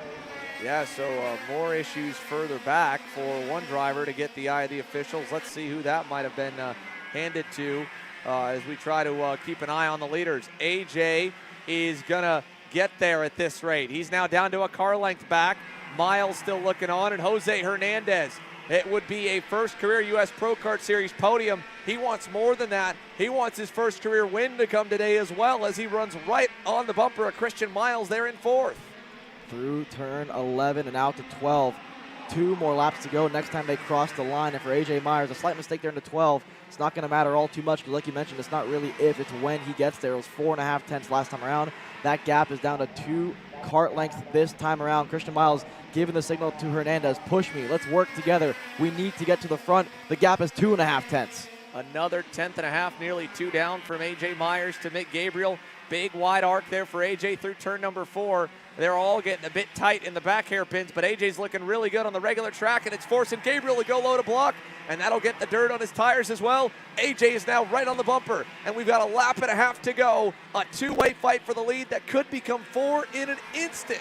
Although Gabriel, great exit out of the boot. He's able to pull that lead back open, and now into the back hairpins. He's going to cover low on the Rhino liner. AJ with a big run on him. Has to go back to the outside as Hernandez gets into 3rd there with a nice move on Miles. White flag is out. 1 lap to go for KA100 Senior. We saw it happen when Vasquez defended. Let's see what Mick Gabriel can do from the lead here. White lining the racetrack up towards turns 2 and 3. Does anybody use the bumper? Not going to happen. Christian Miles trying to go around the outside of Hernandez. Not going to make it happen. Mick Gabriel again to the bottom of the racetrack. Yeah, and AJ, all you can do at this point here is kind of follow him and hope that something happens behind to give you a chance to go forward as Miles ends up on the outside trying to make something happen. He falls back behind Ferris, who now inherits 4th. AJ keeping a look back at Jose Hernandez through the back sector. Gabriel's lead now up to 2 car lengths. He knows he's safe. Myers is going to fight for second before the father-son run operation that has had so many more good runs, but yet a major KA victory today. They are winners in Dousman. Mick Gabriel wins round 3 in KA Senior. Wow, and AJ Myers, you mentioned that he crashed earlier on in this race, 4 seconds. He finishes second. And then Jose Carlos Hernandez, what a run for the Orsalon driver up to P3. Connor Ferris out of nowhere to 4th. Christian Miles, that's a great points haul for him in 5th. Cooper Shipman, this is why he's the points leader, right? I mean, he kept his nose clean, didn't make any mistakes. He finishes 6th. Cameron Weinberg out of nowhere, the Chad Dawkins Racing Kart Public driver to 7th. Finn Bailiff holds on to 8th. Chase Pascalia, good run in 9th. Luke Welcome, we saw him slowing earlier on in the race. He refound some speed there. He rounds out your top 10 in a chaotic KA Senior feature race. Yeah, what a charge forward for Chase Buscalia. Double-digit gains there for that young man on the CDR Kart Republic in 9th. Luke Welcome 10th, and there are a ton of penalties. Here's a look at all of the ones given out here. First and foremost, Christian Miles given a 3-position contact penalty back on lap number 6, so that drops him from P5. Trying to find if any of the other penalties are given for drivers further up. AJ Myers got a 5-position avoidable contact penalty. That'll drop him from 2nd out of the top 10. That would potentially move Jose Hernandez forward, except he also got a 3-position penalty. So the Orsalon driver now goes from 3rd back to 6th, and they're going to be, I think, given out into the order that they were made. Then looking for at least our race winner. Mick Gabriel might be one of the only ones that didn't get a penalty in the top 5. Same for Connor Ferris. So I think with the way this all shakes out, somehow or another, Connor Ferris might end up 2nd. Gabriel looks like he should be clear. Myers, Miles, Hernandez, all with looming potential penalties. This, of course, they can protest to try and get them overturned. But that could be big news for Cooper Shipman. Yeah. Because if Cooper Shipman is able to get away without a penalty and the rest of his championship rivals get one, his lead might open back up. So, whew, wow. We knew it was going to be wild when we stuck 45 go-karts on the racetrack, and it definitely was wild here at this historic and bull ring of a racetrack at Millwright Raceway and Badger Kart Club. 30 going through all the rest of the results there. What a heartbreak as well for Austin Jers. There you see him walking back. I think he went over to maybe congratulate some of the top drivers and then would go back to check out his go-kart. So bummer for Austin Jers after, being the driver to beat, it felt like all weekend. As close as the class was, I think everyone had a tab on the AJR driver, and sadly he ends up with nothing to show for it here on Sunday. But they definitely knew that he was here, the 931 leading and only getting 1 lap of the 25 in the main. But Mick Gabriel, your provisional winner, and depending where the rest of the penalties will end up, well, as you can see, all the drivers are waiting to see what is handed out and who finishes where. But provisionally, Myers, Hernandez, Ferris, Miles, and they're all able to see it, as well as there is the official USPKS TV that has all of the penalties posted. That's how we're getting some of our intel as well. So they have all the on-track penalties decided. Then they go through scales, and they go through post-race scrutineering. And there's a big congrats there from former teammates. James Overbeck giving a big kudos there to Mick Gabriel on the race win. James had a good run going, and he ended up sadly with contact that put him into the wall. He got back under his own power and was able to finish there in 33rd. And for the rest of the drivers, I think everyone's just trying to just break down what happened, Yeah, we're still trying to do that as well, but if what we're looking at is correct, our calculations, I think it puts Shipman inside the top 3, top 4. Another great points haul for him. But like you mentioned, for Mick Gabriel, one of the only drivers in the top 5 to not get a single penalty at all. So kept it clean, kept it respectful, and that's how you win races. Yeah, 21 penalties issued here, showing on the top of that screen. If that's correct, there's definitely a lot. Oh, there's all the pushback penalties now cycling in. So that's the other, between the pushbacks, and it looked like about 9 or 10 avoidable contact penalties. Sure, some others. So the officials were busy there in that KA Senior Main. But Mick Gabriel looks like he's going to escape with a win. And definitely, most guys probably would have gotten a little more argy-bargy with, how aggressive the defending was and where Gabriel was for many laps of that race, staying behind. But he kept his cool and was able to outsmart Jesus Vasquez Jr. Just got the better of him on the front stretch, and there wasn't really any contact. I think Jesus, he had been going offline over and over and over again, losing grip, dirtying the tires up, and then that turn 1 corner. I mean, that's such a fast 1-lane turn that you get out there, try to carry speed, and you hit all the dirt on the off the line and drive right off. And he was the only one. He went off, and then another kid went off right behind him as well. Yeah, it was just chaos from start to finish. We expected it when you put 45 of the best KSC drivers in the country on a racetrack like Badger Kart Club. Nonetheless, though, Mini Swift heading out onto the racetrack right now, headed by Parker Ives and Jose Carlos Murat on the front row. Josh Bergman and Ashton Woon will make up row number 2. Again, best start yet for Josh Bergman's budding Mini Swift career. Woon still in the mix after qualifying on the front row for all 3 heat races. Then it's Marco Samet who has marched up the grid there to the inside of row 3. Alongside him, Nico Katowski, who has had a very, very solid weekend here, staying in the top 10 through his heats. How about it for row number 4, Royce Vega, after a DNF in heats number 2 there for Royce Vega. He still starts on the inside of row number 4. Alongside him, Benja Fernandez, Grayson Walcott, a good run for him inside of row 5. Alongside him, Alex Chandler, Enzo De Janeiro, Isaac Payne, that's row 6. Braden Wagner, who was quickest in the warm-up session, rolls off deep, back down in 13th alongside RPG's Julian Rivera. Nico Orbezo, and then Aston Wyatt back on row number 8 with Brandon Ang and Alyssa Eddy on row 9. Jacob Majeski and then Maxwell Macha complete the first 20 starters. And let's go back and check out the rest of the grid here as they slowly parade their way through the back section, Alex. Yeah, row 11 consisted of Lorenco Varela, Bashi Jimenez, then it's Paxton Romero, Simon Klein, Mika Baruch, John McClellan, Aldo Aturiaga, Rodolfo Lavin, Oscar Gus Wanderley, Violet March, and by himself in row 16, Tucker Tribe. Finally, through the 31 driver grid here, back to, like you said, 16 rows for Mini Swift. Let's take a look down to Porter as we're ready for our final race before the lunch break. Parker Ives, kid to beat, and he starts on pole there in the chrome helmet. And big start and a little contact as they kind of collided, fighting for real estate. Him and Jose Carlos Murad down at turn 1. That tripped Jose up a little, and it's allowed Josh Bergman to slip into second. But beyond that minor hiccup, the field is cleaning through, and Josh Bergman is already into the lead. What a heads-up move down there in turn 5. Yeah, a couple of drivers off further back into exit of turn number 4 and 5. There's the 123 Merlin machine slowing down, but this is exactly what you needed if you're the Mini Swift field, if you're Josh Bergman. Get around the driver that has been head over heels quicker than the rest of the field all weekend long.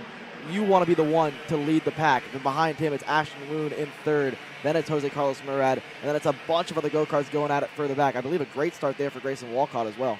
Yeah, good start for him. Now Parker Ives under pressure from Ashton Woon as we are going to go side by side here. Let's check in with our most recent main event winner. And Mick, again, we were trying to read through all the penalties in that race and just make sure you were clear and good, and it looks like you are. So I said on the last couple laps that, you and your dad building the 100cc program after getting a bunch of wins and championships in 206 racing and building AEM up. The last few years have been like a weekend of good pace, one good session, and then maybe not always that big result at the end of the weekend.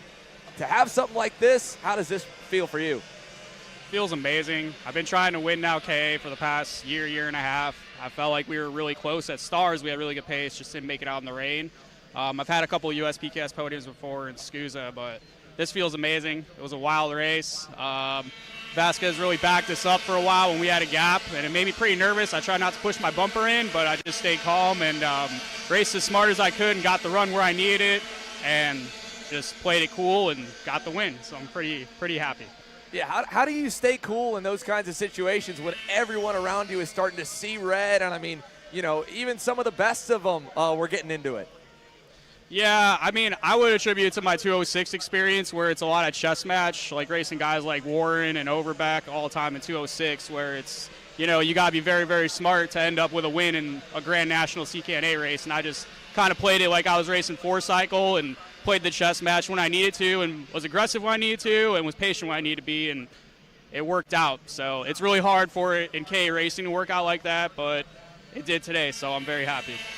Like you said, Mick, podiums and lots of good showings of speed, but now you've got a U.S. Pro Kart Series K senior win under your belt. Who would you like to thank?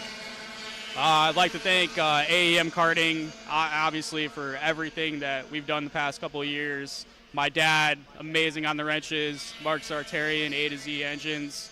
I mean, Ari Zimmerman, everybody in the tent, Easton, Ming, all my teammates for the support. Chris back home. I'm very, very pleased. Thank you, guys. All right, congratulations, Mick. That was a wild one. Congrats on coming out on top. Thank you. There again is Mick Gabriel, our most recent winner in KA Senior. And like he said, a lot of podiums, a lot of close calls.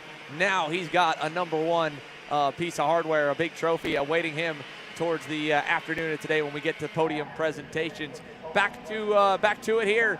Josh Bergman continues to lead as Parker Ives, his backward slide now falls him all the way to 5th, and it's about to fall to 6th. Braden Wagner trying to get by on that GFC. We saw how fast he was earlier today.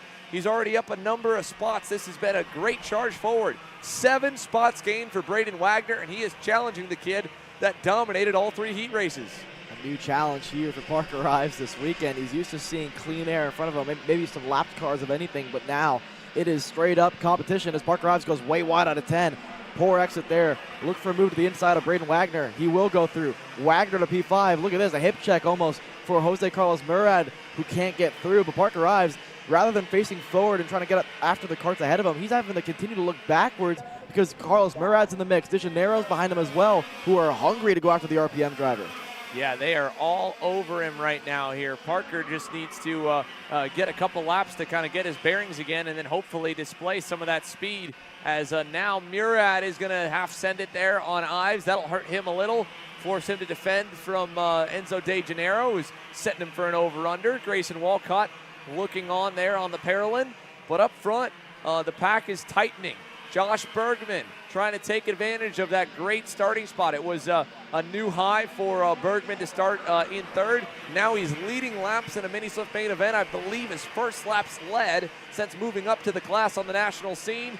But he does have 2 of the winningest mini Swift drivers over the last 2 seasons on his tail. Supernats champ or Supernats contender and podium finisher in Royce Vega, and round 1 winner Ashton Woon right there. Yeah, Ashton Woon has brought Vega back into the mix. Last time around, 2 tenths quicker than Josh Bergman.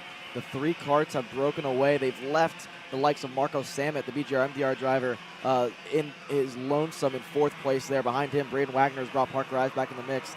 If they can get their heads down, the last lap, the entire group of 5th, 6th, and 7th were quicker than your leader last time around. Josh Bergman was actually the slowest, I believe, of the top 7 besides the likes of Marco Samet. So for Bergman, the group is starting to catch back up to him here. Ashton Moon is within 2 kart lengths now. Royce Vega in the mix. Marco Samet, like I mentioned, falling back to the clutch of this group. Look at this. Braden Wagner, Parker Ives. They're starting to work together now. It would not surprise me one bit to see this group become 6. Yeah, they could definitely all tighten up. Let's see if it looks to trend towards that direction. That time by, oh yes, Parker Ives 49.46. Josh Bergman a 49.80. Ives getting around Braden Wagner down there at turn number 1. May have cost him a little, but he's still starting to march forward. So a slow start, maybe some low air pressure, or just kind of getting out of line and out of sorts in the opening couple laps for Parker. He's now found his groove and is starting to march forward again. Royce Vega, the Supernats champ from last year, the biggest race in the world. Ashton Woon, the round 1 champ. Can you imagine the pressure that Josh Bergman's got to be feeling right now? These are 2 of the best young kids that America has to offer right on his heels. Yeah, but Josh Bergman is used to this, not in the Mini Swift class. He was used to it last year in the Micro Swift category, but now a whole new category to go ahead and learn and see what it's like to race against the best of the best. He's done so throughout the year, but like we mentioned all weekend long, he's struggled in qualifying and really throughout the heats. This weekend, a different story. Parker Ives threw on Marco Samet. So too has Braden Wagner now. So Marco Samet, his climb from the field has stopped, and it's actually going backwards now. Yeah, a little bit of a hurt towards the progress for the BJR MDR driver, Marco Samet. We saw the warning lights going up for the 144. That's Grayson Walcott back in the 5th position.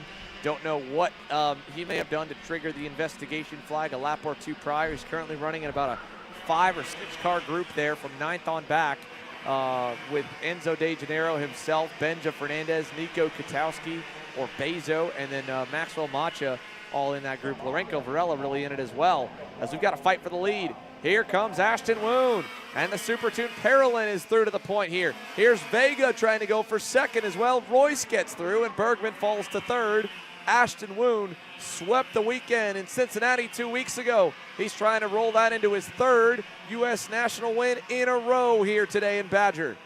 Yeah, the pace that we saw from Parker Ives, the 49.4 that he did a couple of laps ago, he's now equaling the laps of Ashton Woon, Vega, Bergman, and others. That obviously is partly due to the fact that he got on Marco Samet last time around. But these three have about a 2-second advantage over Parker Ives, Braden Wagner. There's still 12 laps to go here. Like we mentioned, they added 2 laps to this feature race, so it became 22. It's a lot of laps for these young kids to have to hold on to. You can see how much they're hopping around, turns 12 and 13 there with the Rhino liner as well. But if these three can just put their heads down, put some laps together, no need to fight this early on in the race, they could extend their advantage or at least keep it similar to Parker Ives. Last time around, Ives gains about a 1/10 and a half, needs a little bit more to get up to the top 3.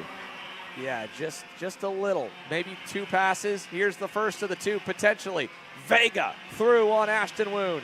Bergman going to go alongside. Vega way low to defend there in the back hairpin, and that's going to stack him up for sure. Here comes Ives, Wagner, and again, Samet, while he did fade back to 6, he's still hanging on strong. That last lap from Marco was still within a 1/10 of Parker, so he's not out of the conversation yet. You could have a 6-car pack here at the front very soon. Jose Carlos Murad, also faster than the race leader last time by. Enzo De Janeiro, another second away, even to the race leader the lap before. So if they fight enough, just like that KA Senior Main, this mini swift class could get to be pretty deep in that lead pack. Well, you know how it goes in racing. Once one person starts defending, everyone feels like they have to. And so last time around, we saw the first bit of defending all race long with Royce Vega trying to defend the lead. Let's see if he does it again here in a turn number 6 and 7. Not going to happen. This time doing the proper racing line here, extending the line that he did last time around, because Parker Ives, with the defending from Vega throughout that lap, gained 4/10 on these top 3. So you don't want to continue to do that for a couple more laps, because otherwise it will bring the RPM driver back into the mix. Out of 11, though, Vega, a tight line through that corner. No moves being made from Woon or Bergman. Let's see in the 13. Not going to happen. Smart driving here from Ashton Woon, the points leader, knowing what it takes to secure a victory. Yeah, this is, again, why he finds himself in the championship conversation, in the points here on what could be one heck of a banner year for young Ashton Woon, especially a year that started off so rocky with a broken arm before and having to miss out on a lot of the winter races. Again, we keep reminding everyone of the fact that it was impressive for him to miss all of testing and racing for the first couple months of the year, and then rock up to Houston, Texas, and win his first main event back at Speed Sports. And of course, from there, had great runs in the heats. Not so great main event at North Carolina, but still the heat races made up for it and gave him a 107 marker lead to Vega going into this weekend. Now, as he goes back to the lead here on lap number 13, with Royce still with him, he knows that he's got to, keep Royce in check, lead some laps, and remind everyone that he can, still go to the front. Remind Royce that as well, to manage that points lead. But he's got a cushion built into it.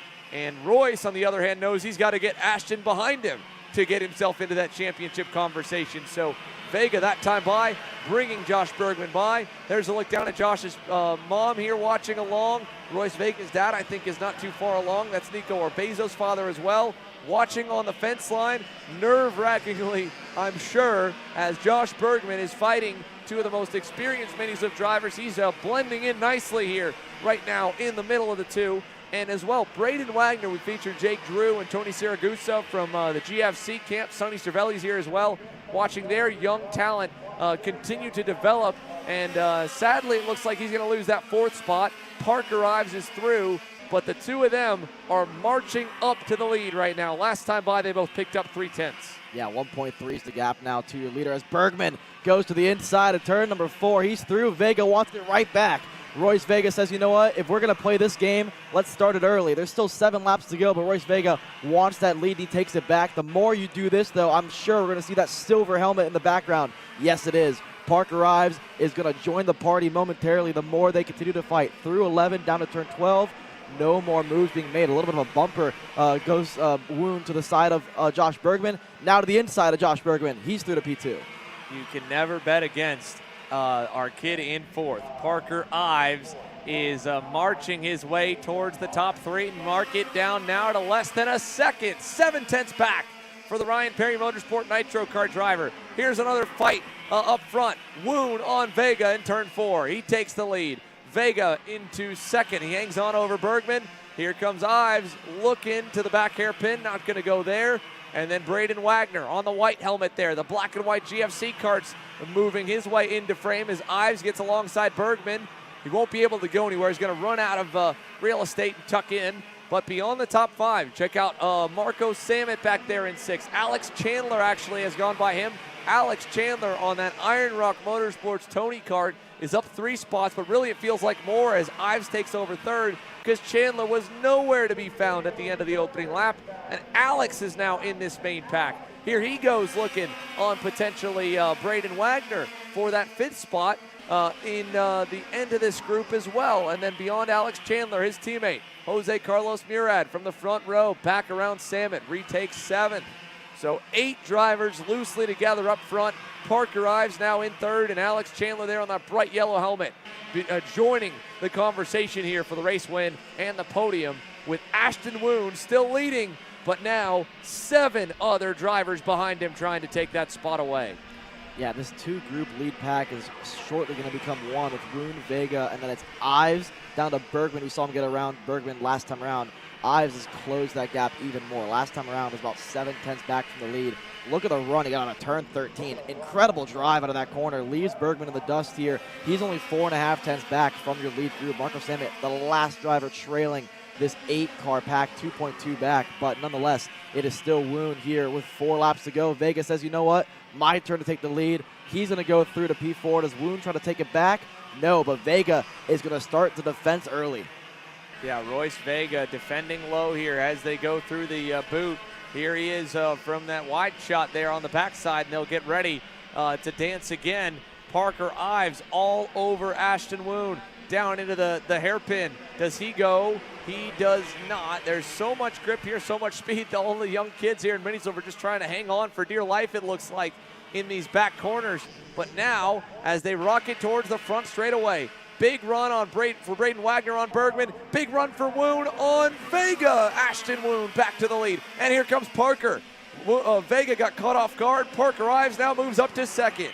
Look at this. All this fighting has brought Bergman, Wagner, and the likes of Alex Chandler back in the mix. We saw Jose Carlos Murad have a great start. He faded early on in the race, but his kart has come back to life here. He's down there in P7. Samet, like I mentioned, trying to hold on to the tail end of this 8-car pack. But Ashton Woon, your points leader, proving why he is the points leader heading into this weekend. But with the results that we saw from Parker Ives in the heat races, it is very tight up top. This is pretty much 1 and 2 in the points when they leave the weekend as it stands so far, going at it here for the win in Mini Swift. Further back, Bergman has to defend from Wagner. Couldn't go low enough, though. Braden Wagner back up to P4. They're side by side for 5th. Yeah, Braden Wagner now making that move, unfortunately, has hurt their chances of getting to the lead a little bit, and they're going to go at it.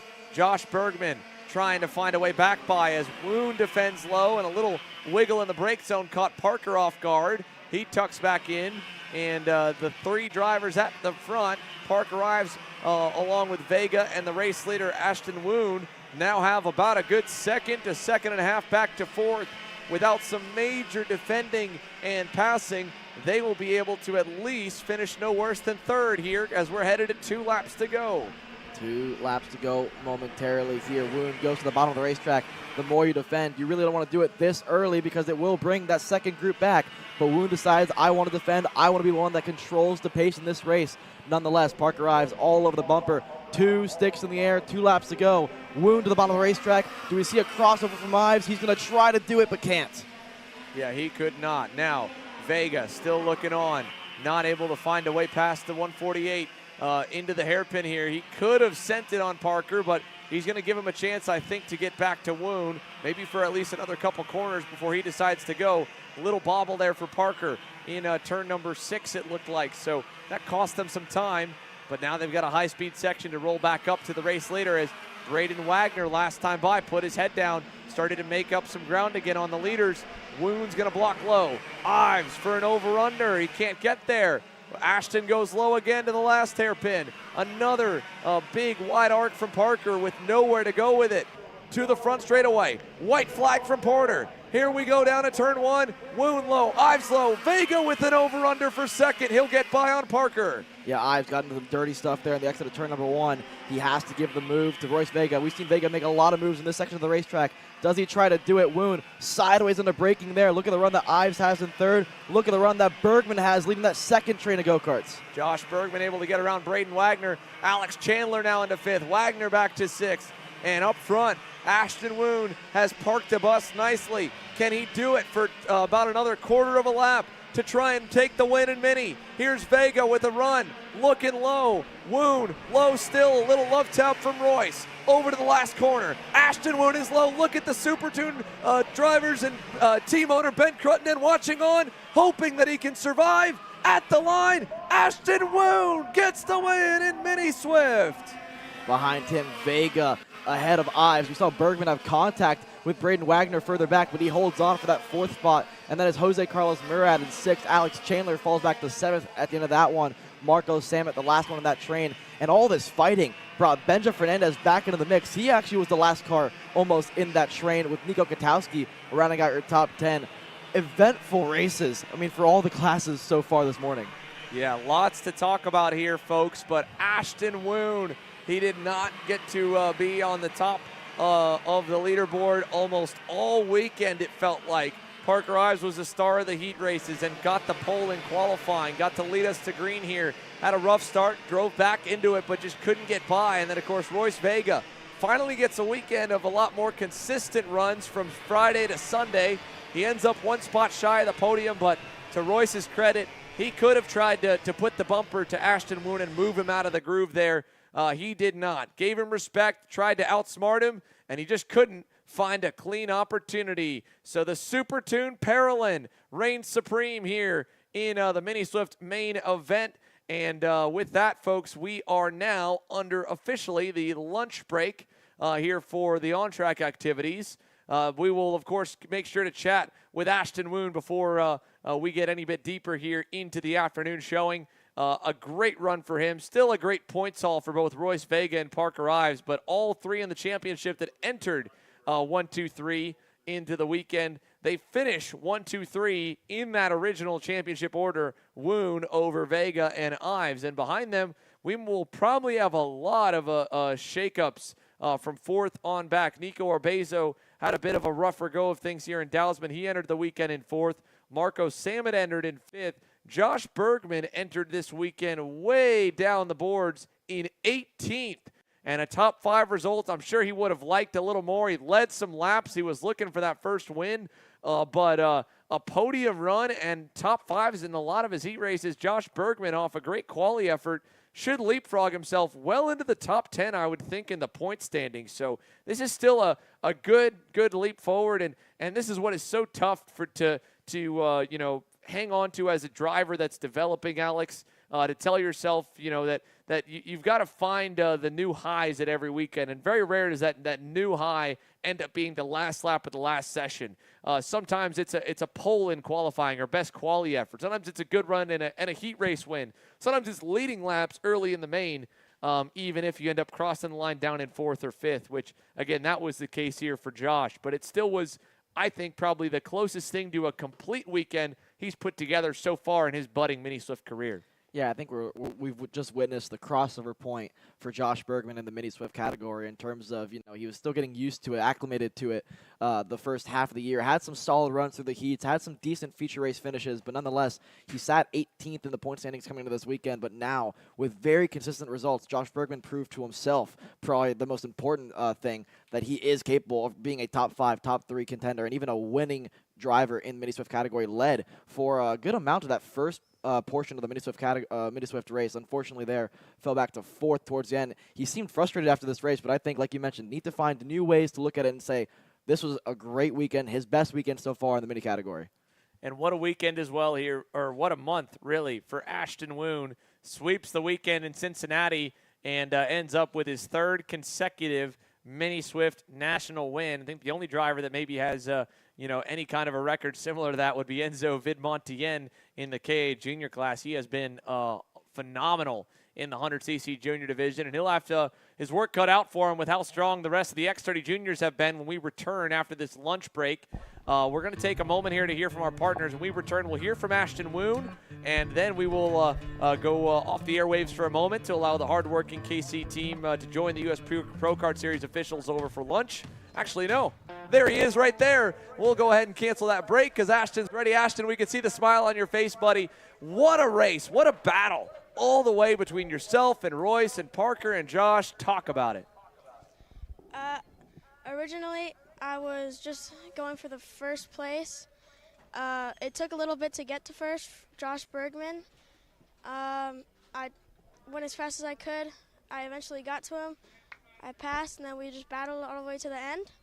And I knew everybody wants to be in front on the last couple laps, so I had to get in front and then just defend it until the end.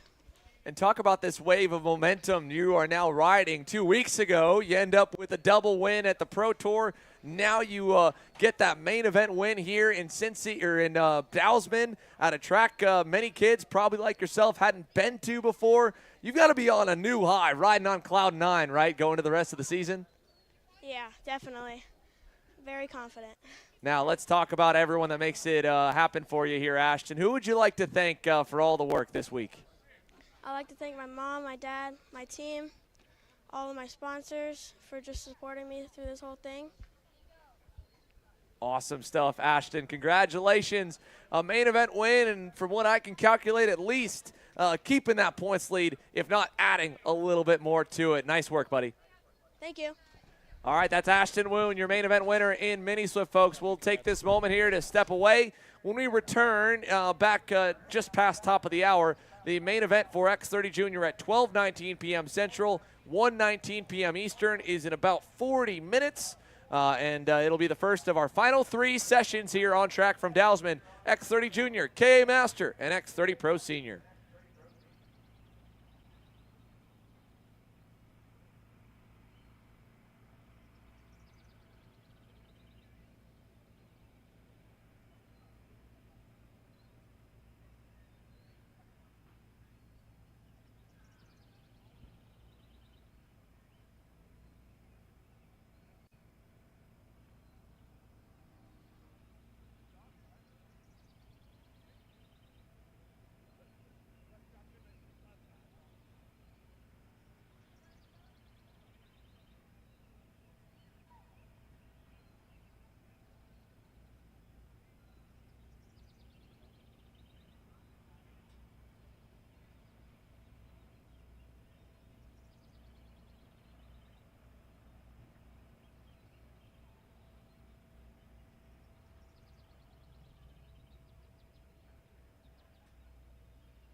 Lineup for today's main event, 19 drivers in total. Diego Ardiles and Enzo Vidmontien on your front row here, Alex. Yeah, row number 2 consists of Alexander Vanchev on board the Sodi Kart USA machine, Jackson Wolney, the Speed Concepts Kart Republic, and then row 3, Chico Brown and Ty Fisher. Row 4 has Chase Gassiet Lee on that Nash Motorsports EOS machine. On the inside, rookie Michael McGoy has had a good weekend to this point here. Can he get a little further up the grid? He starts 8th on the outside of row 4. Then behind him, his teammate Davin Roberts completes the final row inside the top 10 alongside Max Weiland's Magic Kart. Yeah, row 6 on back. Victor de Alencar on the RPG Cosmic, William Kim on the Speed Concepts, Red Speed, Edgar Rodriguez, Tristan Murphy, Braden Zerves, BGR MDR, Lando Norris Go-Kart, Levi Sangera, Fernando Zapata, then is David Ramirez and Jackson Elefante. That's your grid in X30 Junior. They're going to make their way around the dog leg, and we're going to get set to go racing for the final time this weekend with the X30 Juniors. Group number 5 of 7, KA Masters and X30 Pro Seniors still to roll here in our final 3 sessions from Dousman. Let's go, Diego, Enzo, and the rest of the juniors are underway down to turn 1, and Diego Ardiles will get away with the lead. All 19 have made it through, and Alexander Vanchev is going to put Enzo Vidmontien on the back foot. He'll get into second, and Vanchev gets a little gap now as Vidmontien had to try and fend off Jackson Wolney. He gets 3rd, Brown to 4th, Wolney back to 5th, Gassiet Lee, Roberts, and it looks to be maybe Victor de Alencar with one heck of a start there from 11th. I think he might be as high as 7th right now behind Davin. Yeah, Michael McGoy has fallen way down the order after that start. Davin Roberts, like you mentioned, up into, I believe, 7th. There goes Chico Brown inside and through to P3. He started 5th. He's up to 3rd. Wolney's going to take it right back on Vidmontien. Gassiet Lee tries to follow through, can't make it happen. De Alencar behind them as well, but Chico Brown, what a start. 25 laps the distance here. 1 in the books, 24 to go. Diego Ardiles leads by about 0.2 of a second to Alexander Vanchev as another position is lost for Enzo Vidmontien. This time it's Chase Gassiet Lee on the Coastal Link Custom Printing Nash kart. So Gassiet Lee into the top 5. Vidmontien's got Victor de Alencar bearing down now, and Davin Roberts still there. Then you got Weiland and McGoy. McGoy getting by Weiland this lap, so Michael's back up to 9th. But check out the lead. Alexander Vanchev has reeled in and caught the quickest kid this weekend in Diego Ardiles. He was less than 0.3 back last time. I think he'll be less than 0.2 maybe at the line this time by. Check it out. The Sodi driver actually proving me wrong just a little bit further back at the end of the lap, but he is right there in lockstep with the leader. Turner Brown trying to reel him in, and then Gassiet Lee and de Alencar getting some more space as Enzo Vidmontien continues to slide backwards, and Weiland gets into the side of Michael McGoy. McGoy hands in the air, frustrated with that one. There's his teammate Tristan Murphy trying to go around the outside. Can't make that one stick, but Alexander Vanchev is one of the drivers that I've been most impressed with all weekend long. I've said it a million times here, but he's a heat race winner earlier on in the weekend. He's up to 2nd right now, not as quick either of the top 2 as a driver in 3rd place. Last time around, Chico Brown crossed the stripe a 2nd back from Diego Ardiles. He didn't really have the qualifying he would have wanted, worked his way up towards the heat races. Now 4 laps in, he's almost 0.3 faster than your top 2. Now, as they go down to turn number 4, Turner Brown will lose inevitably about 0.2 of a second when he makes the move on Alexander Vanchev. But still, at the rate that he's closing here, he'll arrive right around the halfway mark. But that's, again, at the current rate. We're still so early in a 25-lapper here that there is a lot of drivers that could change and ultimately start to move forward or move backwards on the lap charts. Let's see Chico, though, looking to the inside for 2nd. Big 2-wheel bike moment there on the Rhino liner, but Turner Brown now is up to P2 on what's been a bit of a quiet weekend in X30. A weekend that started hot in KA, kind of faded off, and in X30, a weekend that did not start really all too well, and now looking very, very good here on Sunday afternoon. Yeah, it doesn't matter what team they're on. Ardiles leaves, RPG goes to SCR, but nonetheless, it's still the same top 2 that we've been accustomed to seeing all year long. Diego Ardiles versus Turner, Chico Brown for the back. This is the battle for that 5th spot there. Chase Gassiet Lee has been reeled in by Victor de Alencar. Talk about quiet weekend. He's been pretty quiet there, consistently in 9th or 10th throughout all the heat races. This is the best start we've seen de Alencar have all weekend long, up to P6, pressuring the National Motorsports OTK driver there. Not going to happen so far, but the top 3 or 4 have left the drivers in 5th and 6th. Last time around, Chico Brown closed that gap even more. Now as we work through 5 laps now, 20 laps still to go. Wolney on the bumper of Alexander Vanchev here for 3rd and 4th. We've followed the fade backwards for Enzo Vidmontien. He has faded down to the 8th position, just about a half second up the road from Max Weiland and about 0.8 back from Davin Roberts. Caleb? Your trackside looking at Enzo Vidmontien here at the moment, and he's super busy on the needles, so everything is showing signals of an engine issue for the Trinity Karting Group Kart Republic here of Vidmontien. He hasn't been on the needles as much, but continues to lose spots.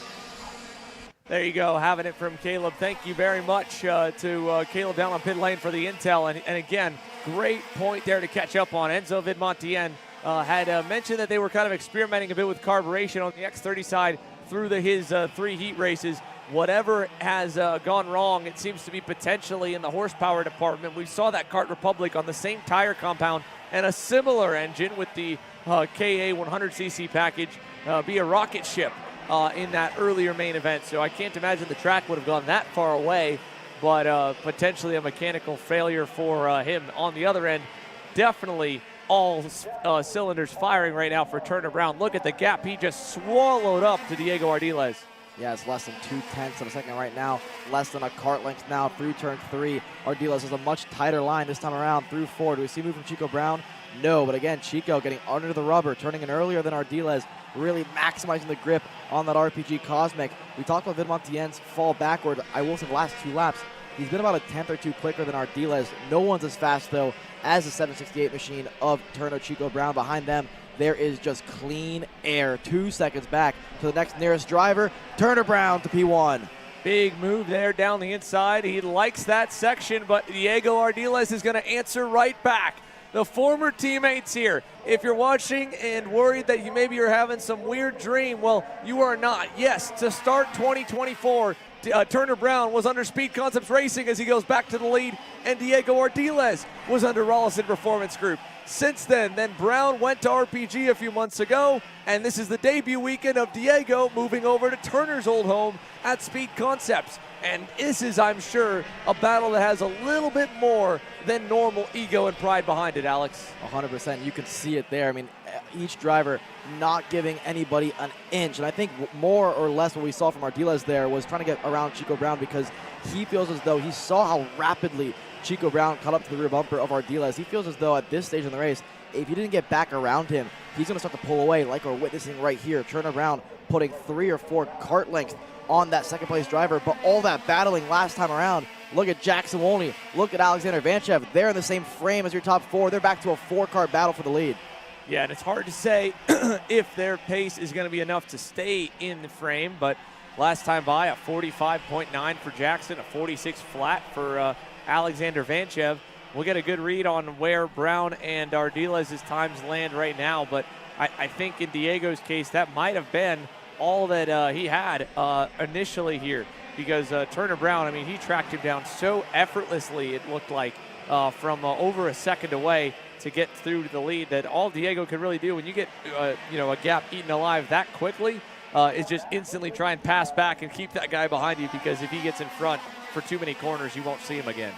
Yeah, well, this time around, Ardiles reels him in by a 10th, so it's down to 2.5 tenths. Jackson only lost a 10th of a second to your leader last time around, so not as quick as the top 2. Somebody who is as quick as the top 2 is a driver in 7th place, Enzo Vidmontien. Whatever gremlins he had earlier on in the race, he's back in the mix of things. It was 5 seconds back from the lead, but as they began to battle, it's 3.3. If that happens 1 or 2 more times in this race, Sander, we might see a 7-car battle here in the latter stages of this one. Yeah, so we've got these 4 up in the front, and I think with Enzo starting to make some inroads again, we might see some more passes. He's already gone by on Davin Roberts and Chase Gassey at lead, so now that moves him back up into the 6th position, and he's got 1 more car in front before a bit of a gap opens up, and that's Victor Day Allencar, who, Victor, by the way, again, we mentioned he had such a great start. He started back in 11th, so even if he lost a spot to Enzo, he'd still be up a net gain of 5. on a weekend where he just, again, started back in the main because he didn't really have the best of runs through the heats. Hasn't been a huge factor here in Wisconsin. He's on the verge of losing that final spot in the top 5, but still a 6 would be a good turnaround to the way these 4 days have gone for Victor. Let's see if Enzo's going to take it right here. He will. So Vidmontien is back in the top 5, and whatever seemed to be a miss for Enzo early on, adjusting on the needles and ultimately having that kart really come to life at the midway point, he's got a chance. 4 seconds though, he's back from the lead. He needs Diego Ardiles to get back to Turner Brown and start to challenge it and mix things up to slow that lead back down. Because last time by Chico, a 45.4, like you mentioned here, Alex, he was only able to match it, was Enzo Vidmontien. There is Mike Speed, Austin Garrison, Mario Alfredo, and a bunch of the Speed Concepts Racing guys watching along as Diego Ardiles and Jackson Wolney, their 2 team junior drivers in the mix of things up front, are running 2nd and 3rd, hoping that Diego can continue to stay close to Turner Brown, who they helped develop earlier in the year. And again, Ardiles coming over from the Rullison camp this weekend as his first in the black, white, and red colors. He wants to deliver a win. He's delivered them multiple heat wins and a pole in qualifying already. It's been a great weekend on debut for Diego and a good points haul to try and pad that championship lead that he's got going here in this X30 Junior class. But another half-tenth loss to Turner Brown last time by is not boding well for the 793 to complete the weekend off with a race win. Yeah, and that gap continues to grow. It was 5.5 tenths. It looks to be even larger this time around. Wolney also fading slightly. So too is Vanchev. The only driver really contending with the lap times that Chico Brown is putting together right now is the driver in 5th, Enzo Vidmontien. But only matching or even a 10th quicker than Turner Brown is not going to be enough at this stage in the race with only 10 laps to go to get even close to that top 3 spot. This time around, Ardiles loses 3 tenths to the likes of Chico Brown. Wolney matches him. Vanchev matches him. Vidmontien gains about a 10th. There's a look at the Rawlison Performance Group of Donna Bonilla, Ryan Norber, a couple of the team mechanics there watching their driver on, edging him on to see if he can finish this race off with 9 to go. Yeah, that is world-renowned driver coaches there in Ben Cooper, Cedric Alupian, of course, the engine builder, and Alexander Vincent. And they have worked hard to get that 768 towards the front of the field where he is now. And Turner Brown making all that hard work in the late nights and early mornings start to pay dividends for the boys in purple and pink. That gap now up to 0.8 tenths of a second and counting. The last time we saw Chico turn it up, he turned it up majorly on Sunday in Cincinnati. Then last weekend, whoa, big moment for Turner Brown, and the leader is off. The leader is off in turn number 1, and I don't know if something broke or went awry mechanically, but instantly he knew it. And Chico is feeling the heartbreak after all that work to drive through the pack and get himself to the lead. Turner Brown is out of this X30 Junior Main, and just like that, it is now a Speed Concepts Racing 1-2. Diego Ardiles in the lead on his team debut, and Jackson Wolney aboard the SCR Kart Republic, running great right there in 2nd, and Alexander Vanchev now in a major podium spot in 3rd. Wow. I mean, just drama all throughout the day, but especially your X30 Junior. Vidmontien now, he reclaims that top 3 position. Up to 3rd now goes Enzo Vidmontien. Now, with Chico Brown out, that gap to the lead was about 4 seconds, but now because the gap from Ardiles to Chico Brown was a second, now he's only about 2.4 back from the lead here. Wolney needs about a second to make this a race for the lead, but with 8 laps to go, SCR 1-2 there with the red speed of Ardiles and then the Kart Republic of Jackson Wolney. This is the closest battle we have on the racetrack right now, and it's the battle for that top 3 position. Vidmontien, Vanchev, Davin Roberts has clawed his way up into that top 5 position. They've left the Allen car back there, 1.2 back. He's fighting with Gasket Lee for that 6th place. Yeah, he has had a good march up the grid, but the pace is not quite there to go any bit further.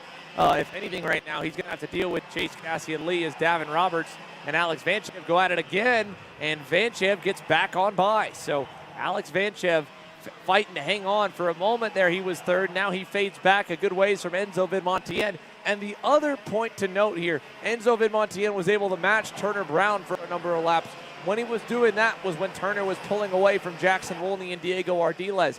So now he goes from 4 seconds out of the lead to the leader with a second gap, now putting him 2.5 seconds back. It's not over. It's a big ask for Enzo Vidmontien, but he just took off another 2.5 tenths from Ardiles' lead and nearly 3 away from the gap up to Jackson Wolney. And we are right now staring at 7 laps to go. Currently, there's still enough time at that rate. 7 laps, 2 to 3 tenths here. It would put him into second and running about 5 laps shy of maybe getting to the race leader. Yeah, let's see here. Lap 19 almost in the books here. 6 more to go. Vidmontien looks visibly closer to Jackson Wolney than he was last time around. It was a 1.2 second gap, but like you mentioned, he clawed away 3 tenths at the lead compared to Wolney and Enzo Vidmontien.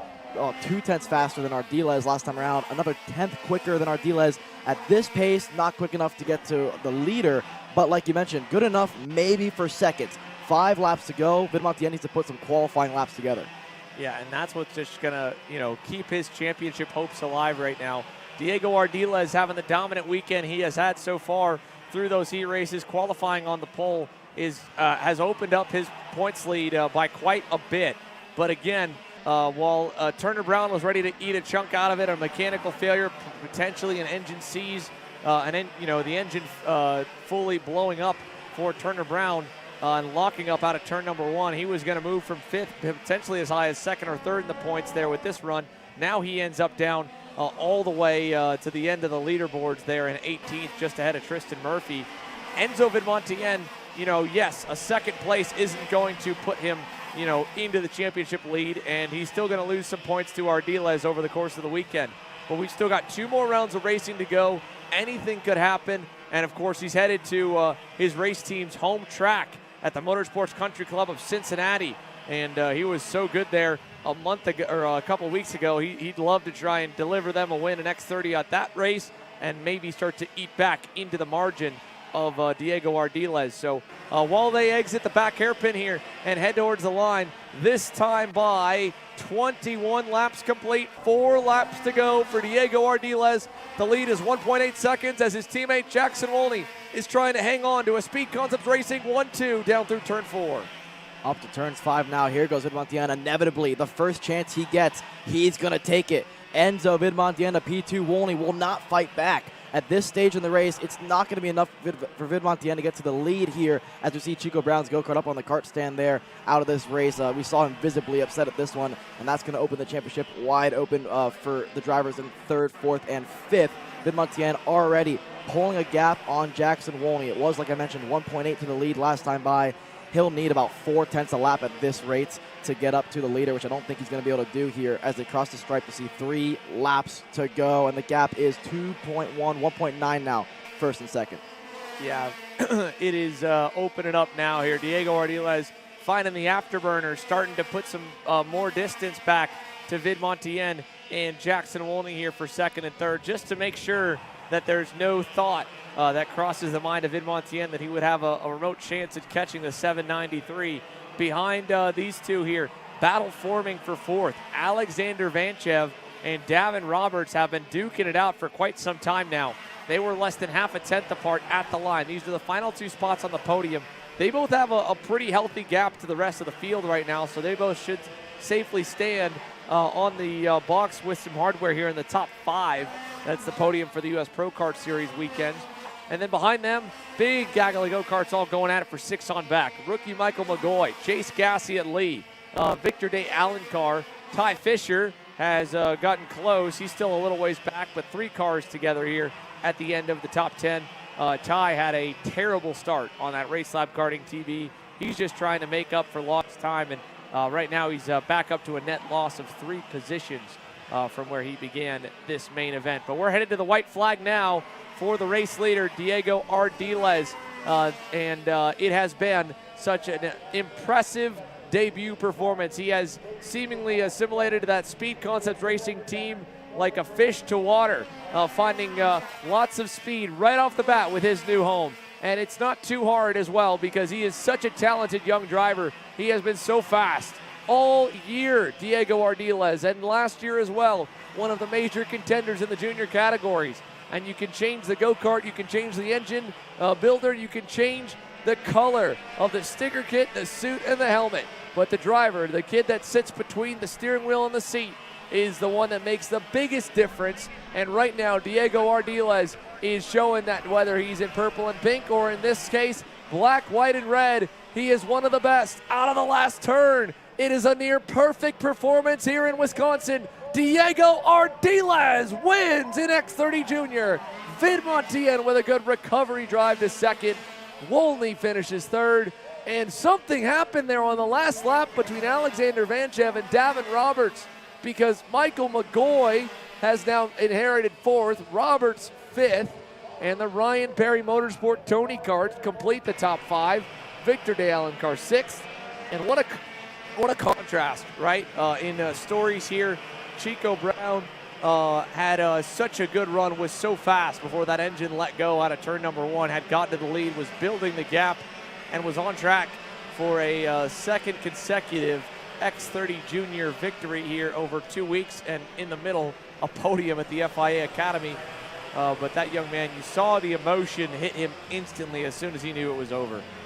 Yeah, you can still see. I mean, he's not going to get over this one for a while because, like we mentioned, even in the KA Junior class, it's not like he has one really good result today to look back on. The KA Junior class, to his standards, didn't really go the way he would have wanted. It was a good recovery drive throughout the final, but the pace wasn't there like it was in qualifying in the heat races. But in the X30 class, I mean, he was a tick above the rest, I'd say, in this one. He was looking to be well on his way for a victory. I'd love to get a word with him at some point to see exactly what happened, because when I was up on the kart stand, I didn't see the chain off. So it's one of those situations where he knew immediately, like you said, he got on the curbing and it just immediately, he's like, okay, I got to pull off here.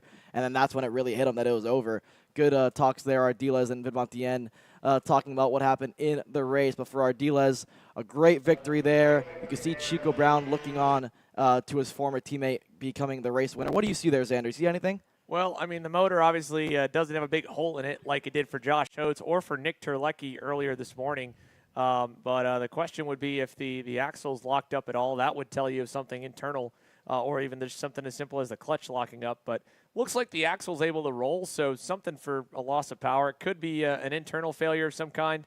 Like you said, chain didn't come off, and he was doing such a great job driving out front and pulling a gap over the rest of the field. But, you know, it's great to be fast. It's great to have a good engine. It's great to have a good go-kart underneath you. Usually in racing, it's best to be lucky, and Diego Ardiles had a mix of it all and a little bit of help with the unfortunate luck for Turner Brown.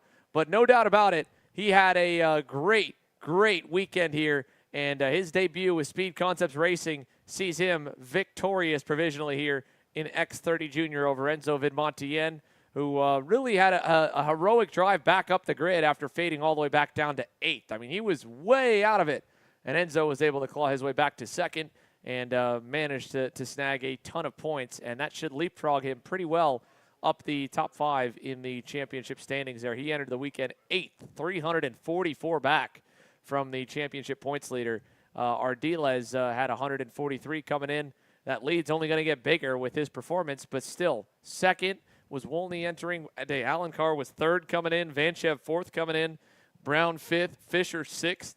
Davin Roberts, 7th, and then Enzo, then Cole Medeiros, who could not make it this week, and then Nathan Dupuis. There's a look at the penalty board for those that want to take a quick look at that as well. Looks like obviously nothing for the 793 of Diego Ardiles, but a couple of pushback penalties here in that one. A little bit of avoidable contact. One given there, I think the 761, I believe that's Michael McGoy. So looks like McGoy with a penalty would hurt him at a 3-position penalty for the 761 of Michael McGoy. The 720, that was Max Weiland getting a penalty there. And then you saw some pushback penalties as well. There's Jackson Wolney and Enzo catching up. Well, they're still going through checking pushback bumpers and holding the scale line for now here for X30 Junior. The KA Masters will be rolling here shortly, folks. And then it'll be time for X30 Pro Senior to go racing. We're still a few minutes away, so while they're waiting, let's go ahead. Yeah, I believe we'll be able to get a word in with Diego Ardiles, your provisional X30 Junior main event winner, presented by Speed Concepts Racing. And in the class sponsored by his new home, Diego Ardiles 1 for 1 in black, white, and red, buddy. That was one heck of a performance. I'm sure you probably didn't anticipate Chico to get the speed that he did, but after the issue for him, it was all lights out from you. Talk to us about that main. Yeah, it was pretty hard because he was a lot faster than me. I tried to stay behind him, but I just couldn't. Like, coming out of the corners, he pulled a lot from me. I just stayed calm. I had like a feeling that something was gonna happen because I felt like it wasn't possible, you know, and it ended up like happening, and I'm very happy to take the win. What does it mean here to be able to, get over to a new team, new tent, new group, and win like this? I mean, this has got to feel maybe a little bit extra special than just a regular race win, no? Yeah, I feel the whole team feels amazing. I like it a lot. We've been working so hard for this, and yeah, I hope the next races we still are on top. Well, you've got one heck of a gap if you somehow are not on top at the next U.S. Pro Kart Series event. That championship points lead is a whole lot bigger now, Diego. Congrats. And who would you like to thank really quickly before we go back to the on-track action? I would like to thank God for everything, my family, my team, my mechanic, everyone that supports me. All right, congratulations, Diego. Thanks for the word. Thank you, Sander. All right, that's Diego Ardiles, folks, your X30 Junior Main event winner. Let's take a look at the grid really quickly here for your KA 100 Masters, Alex. Beginning with an all-Wisconsin front row of Nicky Coelho and Scott Kopp here in the 100cc division. And it's Mario Barrios for the RPG Cosmic there. Laurent Mardin had to go from last in every single heat race. He starts fourth. Martin Stone, TJ Nevels, Christian Vermeer, Wes Steege, Junaid Din, Andre Isaac, Paul Lafante, Miguel Mir. That's your 12. That's your 6 rows here of 12 go-karts for KA Masters. So Coelho on the inside in the black, chrome and green, Kopp on the outside in the white, red and black, and we are underway down at turn number 1. Good start off the bat for the KA Masters, and the field makes it up and over through the sweeper. Mario Barrios able to inherit second. Big wide slide there for Wes Steege there. He'll use all the extra racetrack coming out of the turn 4 complex to stay on, and single file going into turn 6. Move attempt by Christian Vermeer on Miguel Mir, and that kind of caught Miguel off guard. Miguel's already picked up 4 spots here from starting at the tail, so big opening couple of corners for Miguel as he goes back to work with Vermeer getting around him. Meanwhile, at the front, Coelho, Barrios, and Martin Stone with a great start. Laurent Mardin not so much, from 4th back to 6th. Stone up and into 4th now and giving a lot of chase to Scott Kopp here as we complete lap 1. 24 laps to go here in KA Masters. Yeah, I mentioned earlier in the morning that he was the driver to watch the 401 of Martin Stone. We knew he had pace on the Thursday and the Friday. It seemingly went away when Saturday rolled around, but now on a Sunday, on a cold Sunday morning, it's not going to be enough though, because look at this, TJ Nevels, he wants that 4th spot back. He's going to take it ahead of Martin Stone. Uncharted territory for the driver behind them, Laurent Mardin. He's just having to claw his way through the field. So far, he's lost 2 spots like you mentioned. Yeah, he has just settled in though. Again, you can't control it. That outside lane we've heard is pretty tough. Again, you got 3 in a row left corners after turn 1, and well, sometimes you just got to wait and the race will unfold in front of you as a big back and forth moment there between TJ Nevels and Martin Stone. You saw Nevels kind of give it back a little bit, side to side contact, tit for tat there, and Laurent Mardin says, okay, I'll take 1 spot out of that deal. And let's see if Larry wants to go on TJ now. He's on his rear bumper going over to 5. He'll stay behind for the moment. Little bobble from TJ there going into the back hairpin, and Wes Steege still lurking on right behind in the 495.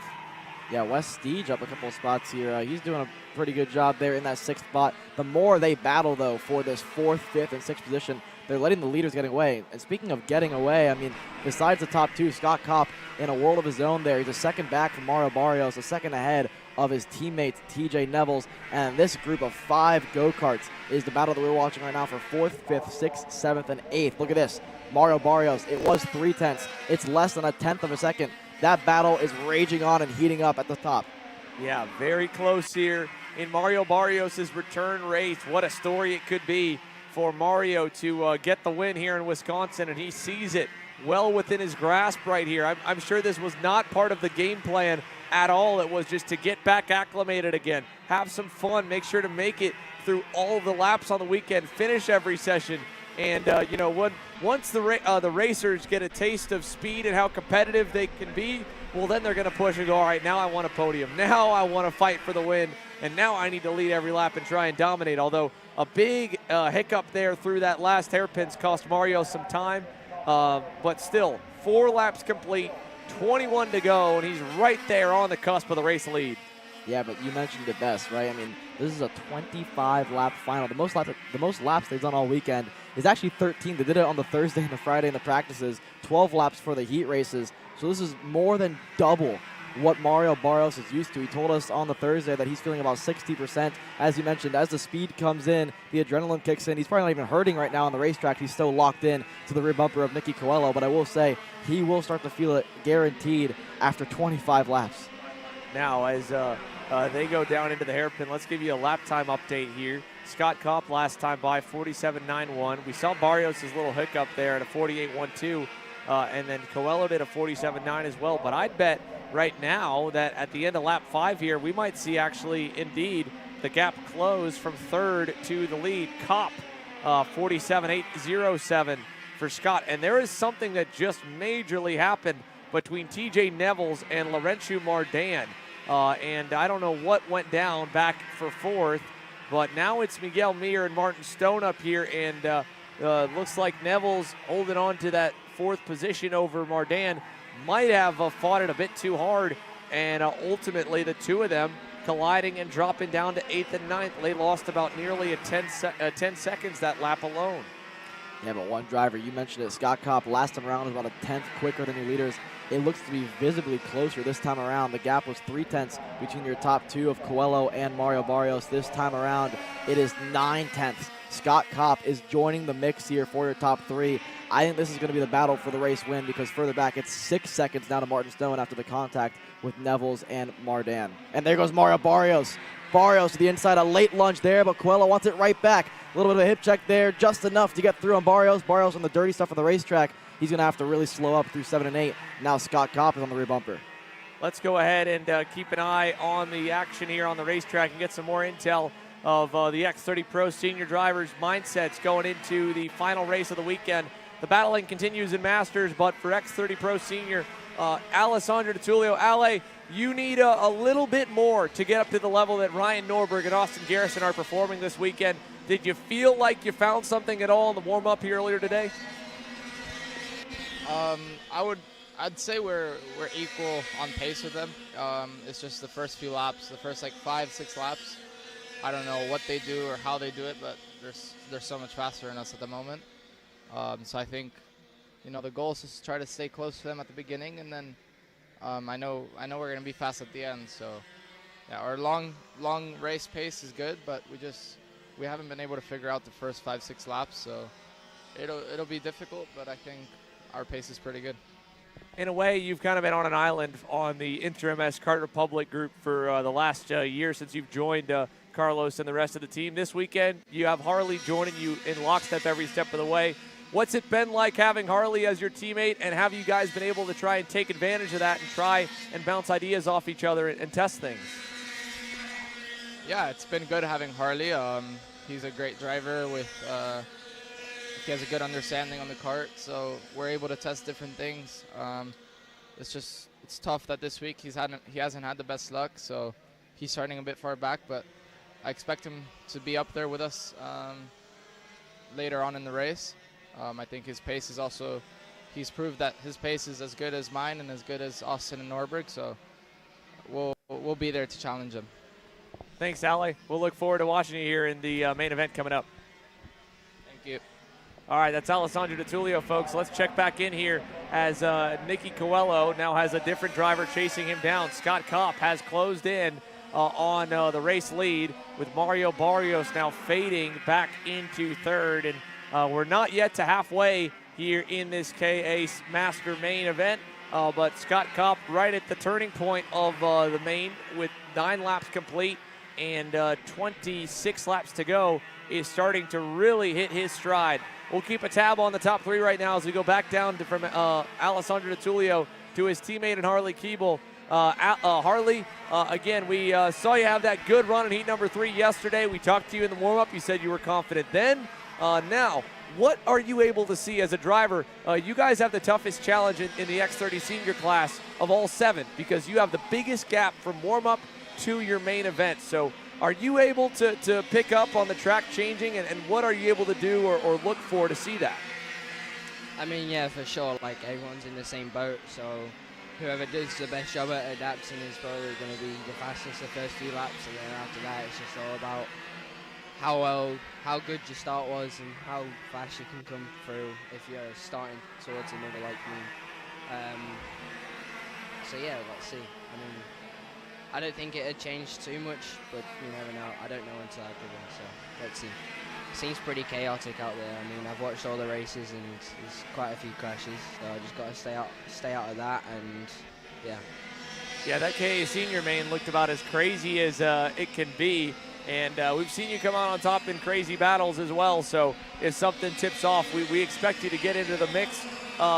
Now, looking ahead towards the rest of the year, you've got a lot of exciting stuff lined up with Interim S. As this weekend and this promise kind of got you amped up and jazzed for the rest of 2024? I mean, yeah, for sure. Like, the Interim MS boys have been really good. The speeds have been really good, so we're looking very promising. It's just about if I can get a bit of luck this year, finally, and then, yeah, let's see. All right, Harley, we'll be watching you from the back of the grid to work your way up into the front and the spotlight. Good luck here in this main. Thank you, Xander. All right, back to it on the racetrack for KA Master. Check it out. Nicky Coelho, Scott Kopp, Mario Barrios, as close as we've seen them all race. A car length between the entire top 3 here, Alex. Yeah, it is as tight as it has been. You can put a blanket over the top 3. The fastest driver on the racetrack the last couple of laps has been the driver in 4th position, Martin Stone. He's clawed about 6/10 over the last 3 or so laps. So if these 3 start to take the gloves off earlier than expected, expect Martin Stone to maybe be back in the mix of things. But as it stands, Nicky Coelho has fended off Scott Kopp quite well.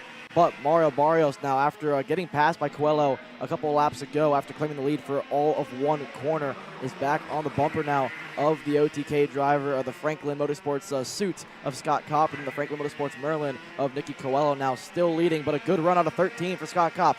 Do we see him move to the inside, exit of 15 into turn 1? No. No, nothing there for Scott now. You would think that with the big gap for these 3, they might own the fastest lap of the race. That's not the case. Laurentiu Mardan has it back there in the 6th spot. He just got around Miguel Mir last time by, pushing with Wes Steege, and has almost clawed his way back up to 4th. So a 47.3 for Laurentiu Mardan, and I'm sure Larry is thinking a bit of what could have been with how fast he is right now, even to the leaders at times, at other times a little better. But for Scott Kopp and Nicky Coelho, we saw the 2 of them duke it a little bit at the end of the heat races yesterday. I think right now it's still just a high-speed chess match of taking their time as Scott shakes his head there. He really bounced it through the final 2 hairpins there through the higher grip patch corners, and that opens the gap back up once again for Nicky. So Martin Stone still 4th, and it looks like about another 4.5 seconds until you find Laurentiu Mardan, who had just worked his way back up past Wes Steves there for 5th. Yeah, don't be surprised to see a move from Mario Barrios anytime now, because if Scott Kopp continues to start hopping around some of these corners, Barrios is going to get frustrated with that one and want to have a chance at a victory. But so far, now that Scott Kopp has made amends for the slight hop through 13 last time around, and starting to pull a gap on Mario Barrios and get back up to the bumper of Nicky Coelho, who has a nice slide through turn number 12. So he's also having a bit of issues with the setup and the hopping through this section of the racetrack. This is the most lap they've done all weekend, so this is kind of unknown territory for these guys. Let's keep an eye on them and talk to someone we haven't talked with yet this weekend, Brandon Carr. Brandon, your U.S. Pro Kart Series season has been slow starts, under the radar, out of the spotlight on Friday, maybe even that in Saturday. And then we look in the main event, and you find yourself in the top 5. Yesterday, you did have some close runs to move forward. So where do you rate yourself, and where's your confidence out of 10 right now going to the main event? Yeah, we definitely have top 5 speed into the final. We had it yesterday. We just didn't really get to show it, with a few mistakes by me, just putting myself in bad positions. So we could have definitely had a lot of top 5, maybe even push for top 3 finishes yesterday. But we've got the speed in practice. We were a little bit down on the board, but we didn't really go new tire to everybody else. So just wanted to see what it'd do on an old set of tires, because we've got to do 25 laps in the final. you come from, you and Harley obviously, from racing over in the UK, that a lot of the home tracks that you kids grew up racing over there were like this, little tight, little twisty, had to get your elbows out to get by. Now the grip back and forth, I don't know how much of that transfers, but do you feel like this place suits a style that you grew up driving, of trying to really commit to a pass and getting tight? Yeah, definitely. Apart from the last 2 corners, everywhere is kind of just a bit slick on entry. So when you try and make that pass, you've just got to make sure you hold the brake and don't wash past, because you see a lot of people going for the pass and then missing the corner, and then everyone loses time. So yeah, it's definitely a little bit like home. Not so much now, the grip's gone down and stuff, but it's different. It's different to every track we've been at so far this year. Thanks for the intel, Brandon, and best of luck here in this X30 Pro Main. We'll let you go ahead and get suited up. Thank you. All right, back to it for the lead, right on cue. Scott Cobb gets by on Nicky Coelho in turn 5. Stalked him for probably, about 8 laps there, Alex, and then decided to pull the trigger to go through for the lead. Yeah, that was premeditated for quite some time there for Scott Kopp, just waiting for the perfect opportunity to pounce. Took it, and now he's going to try to run away with it, because Mario Barrios is in the mix for a win as well. Martin Stone's a little bit too far back as it stands, 4.2 seconds. That gap continues to close the 4th place driver to this top 3, but they're not battling as hard as we would expect the KA juniors or seniors would. So these KA Masters guys still putting on a great show for us, but keeping it clean, keeping it to a 3-car battle rather than making it a 4 or a 5-car battle. Last time around, Martin Stone closed the gap to a 3.4 seconds after that pass from Scott Kopp. Yeah, that has now seen all of a sudden one more purple and pink driver get close. Now, Mario Barrios, last time by, was starting to work on the needles a little bit to adjust the carburation, adjust that fuel intake, and decide, maybe I need more horsepower. Maybe that's what's the last missing piece. He since then has kind of gotten that engine and that go-kart to come alive once again with a second breath. So let's see if that 411 OTK can get up to Nicky Coelho and really get in the fight, because he's just kind of only been able to watch a front row seat, albeit, but just kind of witness what's going on. And you can see even there, that time down the front stretch, he lost probably about a good car length to the top 2. Yeah, Scott Kopp doing a much wider line there through turns 4, now into turn 5. Coelho stalking his prey, waiting for the perfect time to pounce here on lap number 20 of 25. 5 laps to go here in the KA Masters feature race. Scott Kopp still leads. Martin Stone, another 4/10 gained on this trio up ahead of him. He'll need a little bit more out of that RPG Cosmic to get up to his teammate Mario Barrios, maybe give him a bit of assistance. But so far, this section of the racetrack is where Nicky Coelho seems to shine. Gets a good exit out of 12, a great exit out of 13. Scott Kopp hopping in the seat there, trying to get more power out of that OTK go-kart. Barrios, a mistake out of 13, hopping on the straightaway, knowing that he's just lost a bit of ground, lost a bit of the toe that you can expect in this KA package. Through 3 and 4, again, Coelho being patient. Yeah, he is taking his time now, taking some notes really behind Scott. But all the while, Martin Stone just continues to chip away and get closer and closer and closer. Last time by, Martin was nearly 4/10 better than race leader Scott Kopp, and they didn't make a single pass. We're getting to the end. It'll be tough for him to arrive on the scene, but we could see him slowly join the frame in the picture here in this fight for the KA Masters win. One more driver we want to talk with here before we get going this weekend is Eli Warren. Eli, the lone privateer in the X30 Pro Senior class this week. This was a cool story as to why you're even racing in this division versus the familiar KA class. Talk to us about the deal you had with your dad to be able to do this. Yeah, so my dad told me if I won a KA race last year, I was going to be able to run an X30. So I won the Stars race in Cincinnati, and here I am today. But we're struggling a tiny bit for pace. We're like a 10th or 2 off of really getting in that mid-pack.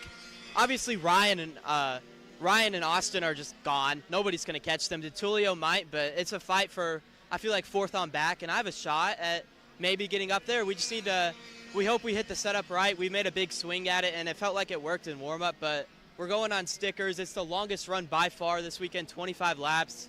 It's going to be a long race.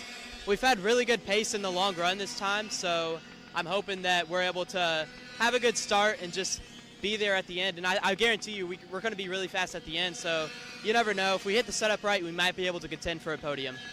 One last question I'll hit you with here before you got to go and get your helmet on, Eli, is to ask you a little bit about the differences and what you've noticed on your first weekend jumping in the deep end from running KA Senior to X30. You, Aiden Levy, a few more 100cc superstars have made the jump now. So what can you explain to what those on the KA class can expect if they want to move over? The racing it's a lot. The people in the racing are just better. They don't make as many mistakes. It feels like when you make a pass, you just have such a big gap to get to the guy in front. It feels like there's a tiny bit less racing, and you have to be more perfect. You can't make as many mistakes. Thanks, Eli. Great point as well, as there's so many superstars. We said it was like a lead pack in that X30 class from start to finish. Eli, good luck here in the main event today. Thank you. All right, final few moments for KA Masters here. Scott Kopp, Nicky Coelho, Mario Barrios. We saw for a second there from the side, Alex, that Nicky had a little look on him, but couldn't quite get by. Yeah, and that little look has lost him a bit of ground now. It's about 3.5, 4 car lengths the advantage. We saw the 2 sticks waving. We're about to see the 1 lap to go. Signal white flag about to be waved for your leader, Scott Kopp. Small mistake out of 12. He looked over his shoulder, saw that Coelho just gained 2 cart lengths out of 13. Up on the seat goes Scott Kopp. White flag in the air one more time around the Badger Kart Club for the KA Masters drivers. And here comes Nicky Coelho. He had a huge run on Scott there at the end of the front straightaway. He's looking a little low. Scott really opened the arc there in turn 4, but still he had a good enough launch into 5. Nicky couldn't get there. Another look from Coelho, nothing over in 6. If anything, it might be the last couple of hairpins, but Scott Kopp doing everything he needs to keep Coelho at least that half car length or car length cushion further back. Marking it maybe 2 now into the back hairpins for the last time. Mario Barrios lurking on there in 3rd. This will be a great result for his first weekend back. But up front, out of the last corner, it'll be a run and a close one to the line, but Scott Kopp will win in KA Masters over Coelho, Barrios, and then a little gap back to Martin Stone. Laurentiu Martin recovers from the early contact with TJ Nevels for 5th, but at the same time, what could have been for Larry there, Alex. Man, after the contact with TJ Nevels, the gap from Martin to the leader was 10.7 seconds. He finishes it at 5.2, and just to make matters even better for himself, just to feel good about it, a 47.299 on the final lap of the race to go purple, just to prove he had even more pace on board that techno karting machine. So for Laurie Martin, it's a weekend of what could have been really for him. But still, a P5, last spot on the podium, he'll certainly take that one. Yeah, he will happily take that 5th place run there. West Steege, 6th here for him, up 2 on the grid. Miguel Mir had to go to the rear for the main event. He picks up 5, drives up to 7th. TJ Nevels recovers from the early contact of him and Martin getting together, ends up 8th. Christian Vomier 9th. Paul Elefante 10th. Andre Isaac and then Junaid Dean round off your field. So we'll have a word with Scott Kopp. We have a few moments before the X30 Pro Seniors get underway. We'll kick things off, though, with a quick commercial break and then return for more with our final class of the afternoon here from Wisconsin. USA, a top-level performance team with unmatched hospitality, offering a full-service driver development program with year-round testing available in Miami, Florida, and the official North America racing team of Parolin Racing Chassis. Chassis and parts available at ParolinUSA.com.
Brandon, why are there all these charges for just over $200 from Acceleration Kart Racing's website?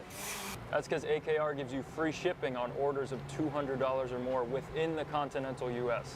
Okay, but I thought you were just getting a pair of gloves. That's what, 70 bucks? But if I'm getting a new pair of gloves, I might as well get a new pair of shoes to match. And then on top of that, I'll get a neck brace because with the shipping, it's basically free. Yeah, I do not think the math checks out on that. Everything you need, all in one place and shipped to your door for free for orders of $200 or more. Exclusions apply. Spend responsibly. Shop AKR.com. I'm David Serra, 18-time Australian karting champion, and we're launching Kart Class. Kart Class is an advanced digital training program that suits a driver who's just starting out in the sport, all the way to the driver looking to win a national championship. In this program, you're going to be learning about how to find the ideal racing line and what an apex is, braking and throttle markers, wet weather racing lines, and how to overtake other competitors. We target how to brake in the wet weather, and we look on the mental side of kart racing as well with our mental skills coach. At the completion of this program, you'll be lighting up purple sectors in qualifying, know when to defend on the opening laps, and how to pressure your opposition into mistakes. We teach you the tools to be resilient and how to get in the right frame of mind before a race. We look to complete the whole package by getting a strong mindset, a driving style to suit all conditions, strategizing your race, and getting the last 1% from your team. We'll teach you how to win the final lap of a race, driving the wet like Max Verstappen, and creating the perfect bubble for yourself to mentally be in the zone. To find out more, click the link below.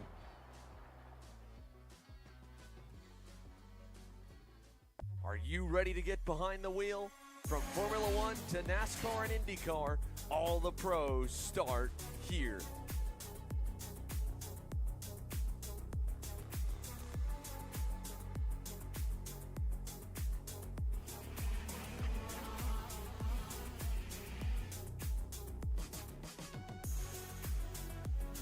For more information, check us out online at mcckarting.com or call us and go racing today. USA, a top-level performance team with unmatched hospitality, offering a full-service driver development program with year-round testing available in Miami, Florida, and the official North America racing team of Parallel Racing Chassis. Chassis and parts available at ParallelinUSA.com.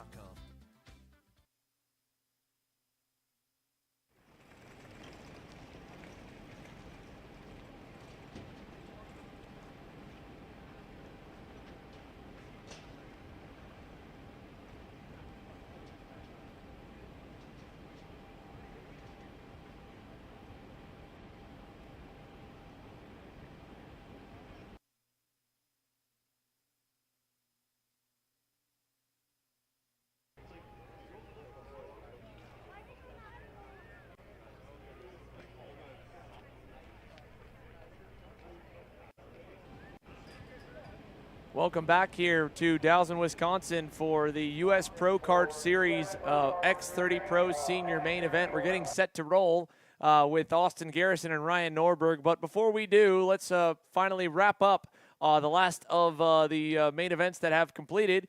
KA Masters. Scott Kopp, your winner for our KA 100 Master Division. And Scott, that one was close, man. You, Nikki, Mario, you guys were all in lockstep for nearly what felt like the entire 25 laps.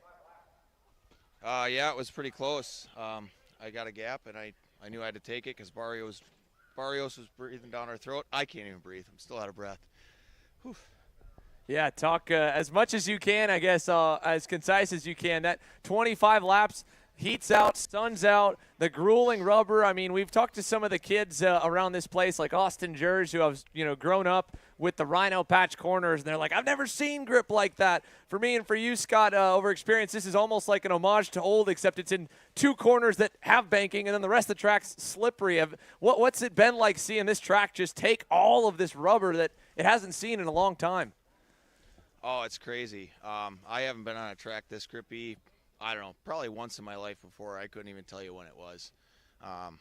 We didn't know how the grip was going to go down with the new pavement here, but it's definitely grippy. The whole track's grippy. Those last two corners, you almost got to try to just keep it on four wheels because it's on two half the time.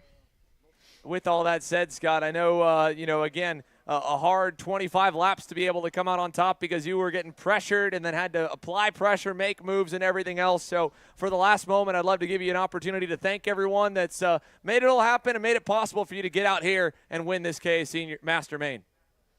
Yeah, I'd like to thank my dad, always being here, always wrenching on my cart. Comes to every race and make sure the wheels stay on it. My wife, who couldn't be here today because she had to work. Everybody else, Franklin Motorsports, Jamie Saraki, George Saraki, Michelle, everybody there, awesome. The engines are all right. They work pretty good. They'll get you down the straightaway once in a while. All right, well, thanks for the words once again here, Scott. Congratulations. What a win here in KA Master, and we'll let you go. Thank you. All right, that's it. Now we go to X30 Pro Senior. 2 minutes until the X30 Pros are getting after it. Austin Garrison, Ryan Norberg, and the rest of the field ready to put on a show for 25 laps here from Dousman. And it has been one heck of a mano-a-mano fight in terms of the laps. Austin Garrison, Ryan Norberg, a flip of the script from Houston to kick off this season. And now, after the rough and tumble luck Ryan had over in North Carolina, Austin arguably as well, but a little bit less so, the weekend that Austin Garrison's put together with 3 heat wins and a pole award has made it a very big championship points lead. But there's over 500 points available, I believe, on a given weekend. 400 alone for the main event win. So it still could all go a whole different way depending on how this main event turns out. So, Alex, again, we heard from Brandon Carr. You know, he was one of the few guys we talked about optional to go to new tires in warm-up. And, you know, we were trying to debate how much we thought that would help or hurt drivers because of the difference that the track was going to be here. I mean, you heard Scott saying he couldn't even remember a time that he'd driven on a track with this much grip laid down. We're way hotter in the air temperature, way hotter surface temperature from 9:30 in the morning when these guys all ran. So, actually, before we go to you, Alex, let's go down to our man on the ground. Here, Caleb, what do you have for us? Thank you, Xander. And just like you said, I mean, the track has changed a little bit since yesterday. We had very, very cool temperature this morning, so a light breeze out. I spoke to Brandon Carr off the air, and he was telling me that it's still a very different racetrack than what we saw yesterday. There's not as much grip built up. We haven't raced as much yesterday, but I also want to point out our starting grid here, right? A lot of movers and a lot of drivers that can move up the field. Hometown hero Josh Holtz, Brandon Lemke, starting further back in the field, Quinton McPherson, and more that really have to work their way up the field. But a changing racetrack, I can't wait to see the action unfold. Caleb brings up a great point that there are some big names starting a little bit further back, and Quinton McPherson has been very fast here this weekend on his RPG Cosmic. Paulie Massimino, after qualifying third, had a DQ in a heat and then 2 other ones that maybe weren't super stellar. Rolls off back in 7th. Alessandro DiTullio, as Eli Warren noted, might be the one guy that everyone looks at as having an outside chance of catching up to the rest of our main starters. So, for your front row, Austin Garrison, Ryan Norberg, and on back, well, let's take a look at how they will line up here for this main event grid. You go to row 2 with ADT on the inside, Nicholas Terlecki on the outside. What a good weekend it's been so far for the Holtz DD camp when it comes to speed. They're looking now to try and close it out, and they've got 3 shots at it. Nick with the best starting chances from P4. Yeah, and then row 3 is RPG's Donovan Bonilla. Alongside him, we heard from Brandon Carr, the TKG Kart public driver. He's had a great drive through the heat races. It puts him on the outside of row 3 in P6. Massimino inside of row 4. Alongside him is Terlecki's teammates, the tall guy, Alex Feldstein. He's been struggling a little bit in terms of the long run pace, so this is probably not the 25 laps that he'd want to go through, but maybe they have some things figured out for him. And then we heard from Eli Warren, feels pretty confident. Inside of row 5, a great start for him in his debut in the X30 Pro Senior category. Alongside him was Josh Holtz. We saw his engine grenade in the final heat race yesterday. Got a new one on today, and he starts on the outside of row 5. Then back to row number 6, Zach Clayman-DeMello on the Team Benek 363. DPK America's Alonzo Kart is joined by Franklin Motorsports' Brandon Lemke, and both drivers here with a same row starting spot back in their heat, just a couple rows further back.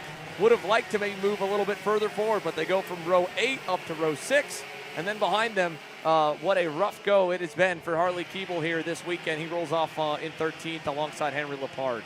Yeah, and then row 8, Quentin McPherson. I mean, it's been an up and down weekend, but a lot more down than up, I'd say, for him in both KA and X30. He's been struggling all weekend long, and even when he's been doing well, the luck isn't there for him. Ming Nan Zhu alongside him in the 8 a.m. karting, Tony Kart there, and then on row 9 by himself, Santi Fernandez. So the 17 drivers all ready here as the warm-up lap gets going.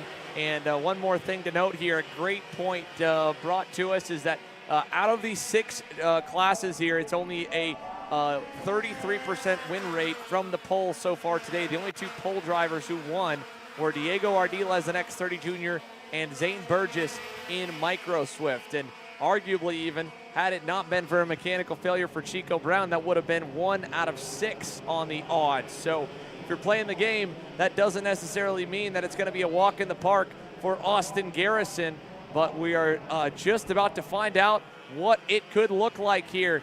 Can Ryan Norberg turn his month of June around, his last 90 days around here that really began with a downward spiral at Trackhouse Motorplex in May? With a weekend where he just couldn't get the speed, and then as he finally did in the final, when Austin Garrison and Joe Turney collided, Norberg ended up with the biggest loss, spending the rest of the race out in the tire wall. Then you go to Cincinnati, and he was dominant through the weekend until a mechanical failure took him out of a great battle with Kai Hunter with about 6 laps to go. Now, here in Wisconsin, he's been the second best. Can he become the best here on Sunday? Or can Austin Garrison close out a clean sweep? Here we go from Wisconsin. We're racing in X30 Pro Senior, and off the bat, Alex Feldstein is into the wall.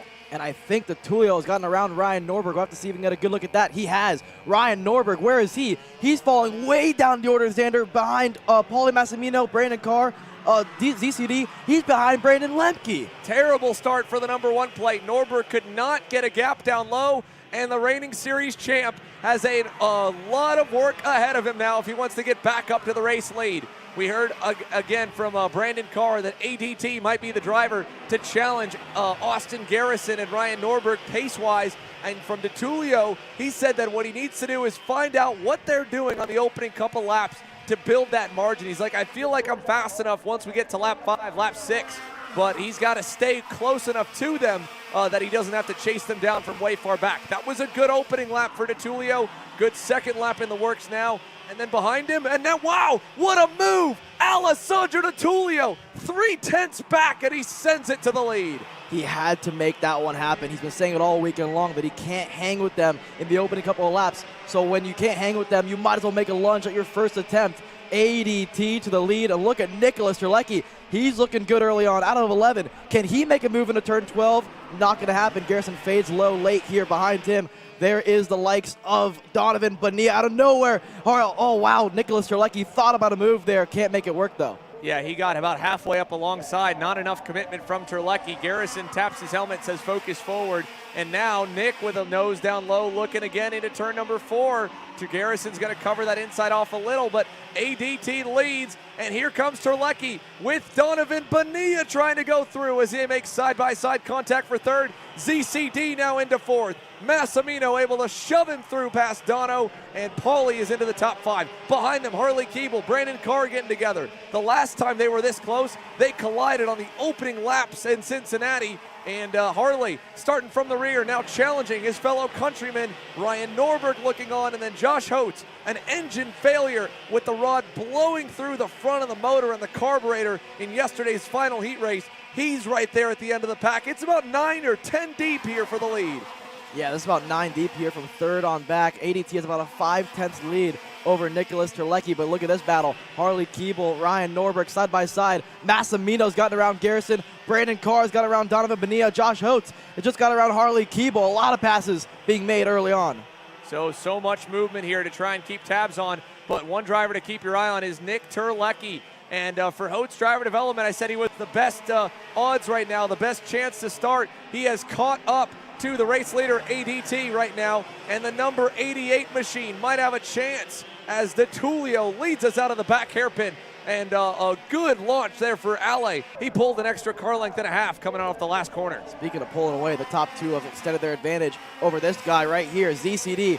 This is a Zachary Clemente style of race. You get a new leader that we've seen all weekend long, ZCD to P3, Massimino to 4th. And Massimino is trying to get by. DeMello's still close. Garrison's kart looks a lot better now, but he's waiting there as Norberg tried to move on Bonilla, and his teammates shut the door, and Ryan had to really jam on the brakes and now fend off a charge from Josh Holtz. But third on back, Zachary Clayman DeMello on the DPK Americas machine, trying to hold off Massimino and Garrison. Paulie is going to lose 4th. As Austin said, you've waited too long. Now Massimino under pressure from Brandon Carr and Donovan Bonilla in the back section. He'll hang on to 5th, and Austin Garrison begins to march back forward as now Brandon Carr and Massimino go wheel to wheel in turn 1, and Paulie's going to lose 3 spots.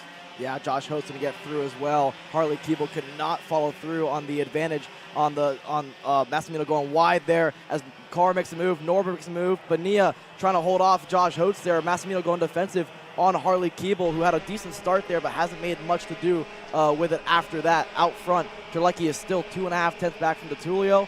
Clayman DeMello right now is the next car in line, leading this entire train of go-karts consisting of Garrison, then Massimino, Carr. We just saw a move further back being made, but this is your battle for the lead. Now up front here, Nick Terlecki keeping ADT honest. Austin Garrison closing in on Zach Clayman DeMello for 3rd. Look how much the gap opens up just from a couple of moves back and forth. The pack stacked there from 4th on back, and now it's a huge gap to Brandon Carr. They lost over a second to the race leaders.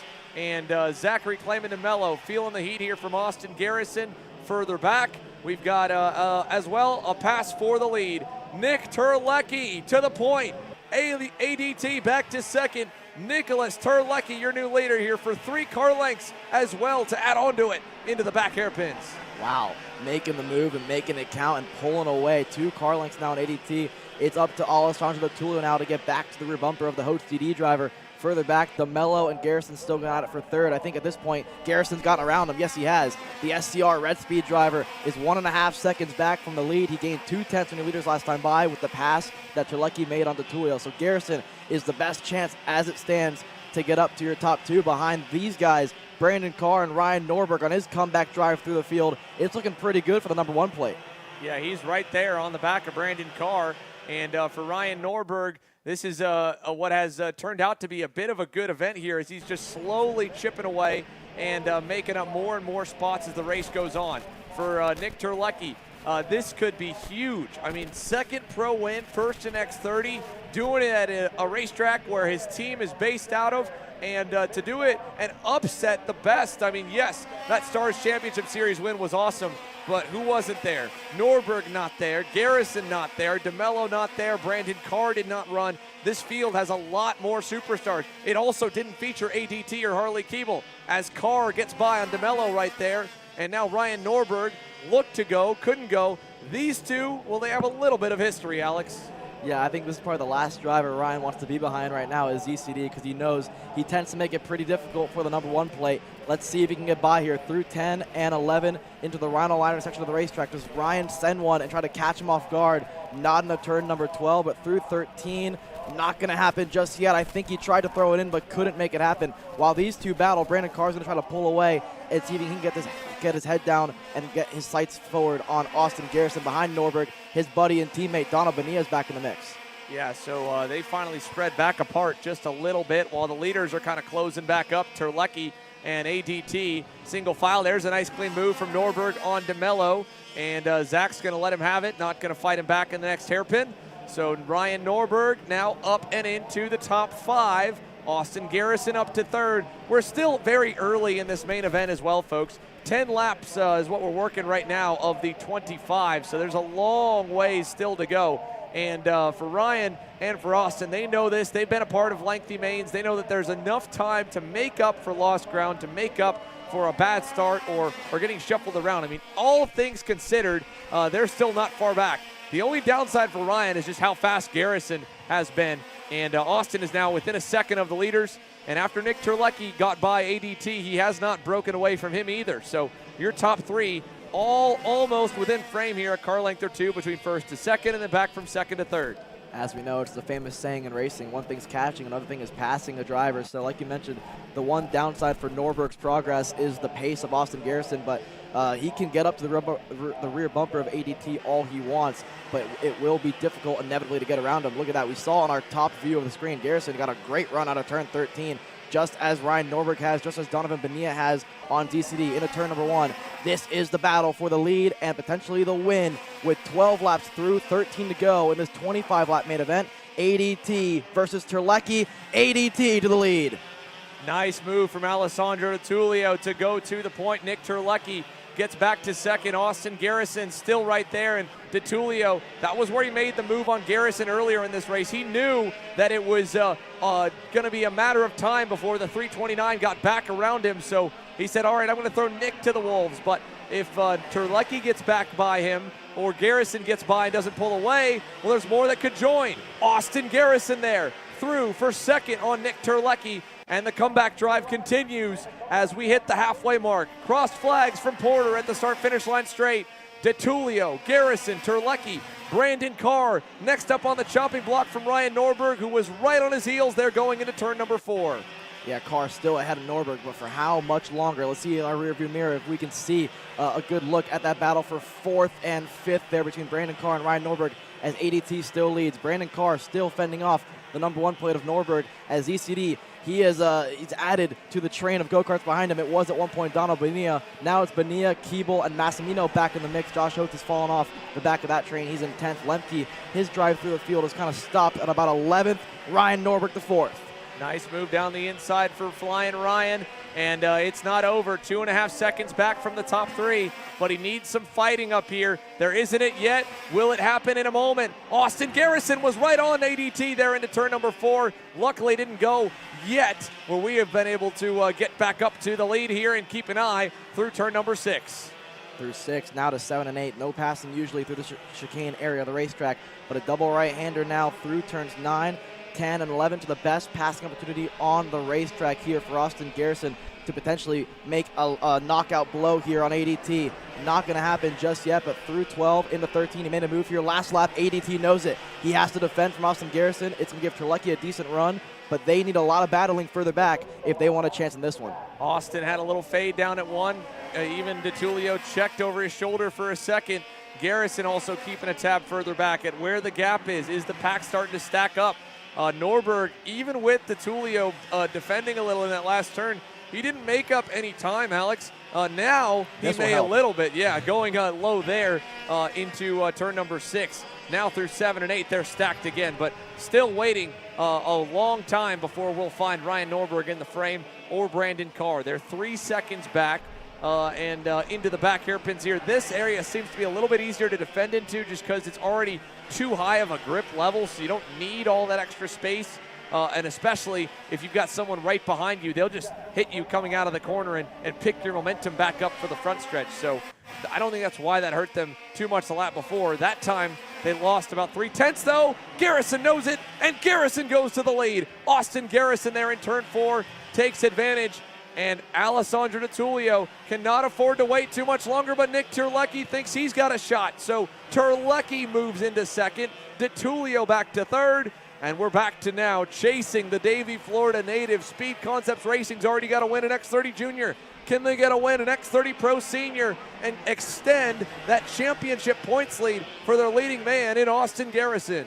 What do you got, Nick Terlecki? This is your chance to prove what you have on board that X30 package. The Host CD driver now with 9 laps to go. Let's see what the pace is like. Obviously, you're going to lose a bit of ground to Garrison with the pass to DeTullio. This lap is going to tell us a whole lot about the pace on board that Host DD Tony Kart. Behind him, ADT. Behind them, Norberg gained 3 more tenths on the top 3 drivers with the move for the lead from Austin Garrison. There's the number 1 plate, Ryan Norberg. His progress is continuing through the field. He's by himself. He's left Brandon Carr to fend for himself against Harley Keeble, DeMello, and Bonilla. But for Ryan Norberg, he needs more fighting up front to close that gap. Yeah, Garrison with the pass of 44.9. This lap will be a better gauge, but Norberg would need 2 to 3 tenths a lap to get all the way up to Austin and Nick Terlecki and ADT. Let's see what it looks like here. It was 2.4 seconds last time by the line. Austin Garrison, little radiator adjustment, 44.70. Terlecki, a 44.74, an 8.6 for DeTulio, a 7.8 for Ryan Norberg. Austin Garrison leading the way and being the fastest driver on the racetrack right now, pulling the gap over Terlecki and DeTulio. Norberg, no better than fourth, but at least this time he'll finally get to finish a main over the last 3 pro weekends here. Behind him, Brandon Carr, good, just not good enough to fight for P4 at the moment. A 44.8 for the number 326 back in 5th. He's up 2 spots net on the day, and he's still got Harley Keeble bearing down on him with DeMello, Bonilla, and Paulie Massimino all kind of looking on.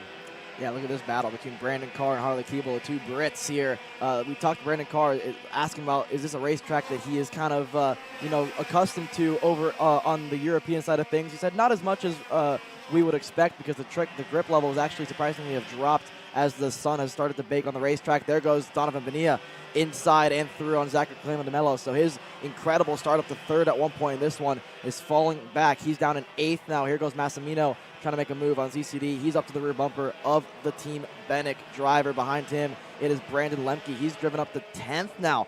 Here we go. Alessandro DeTulio has gotten around Nicholas Terlecki. The gap was 7/10 last time around. It looks to be much larger than that this time around with the move for 2nd. Yeah, ADT up to P2.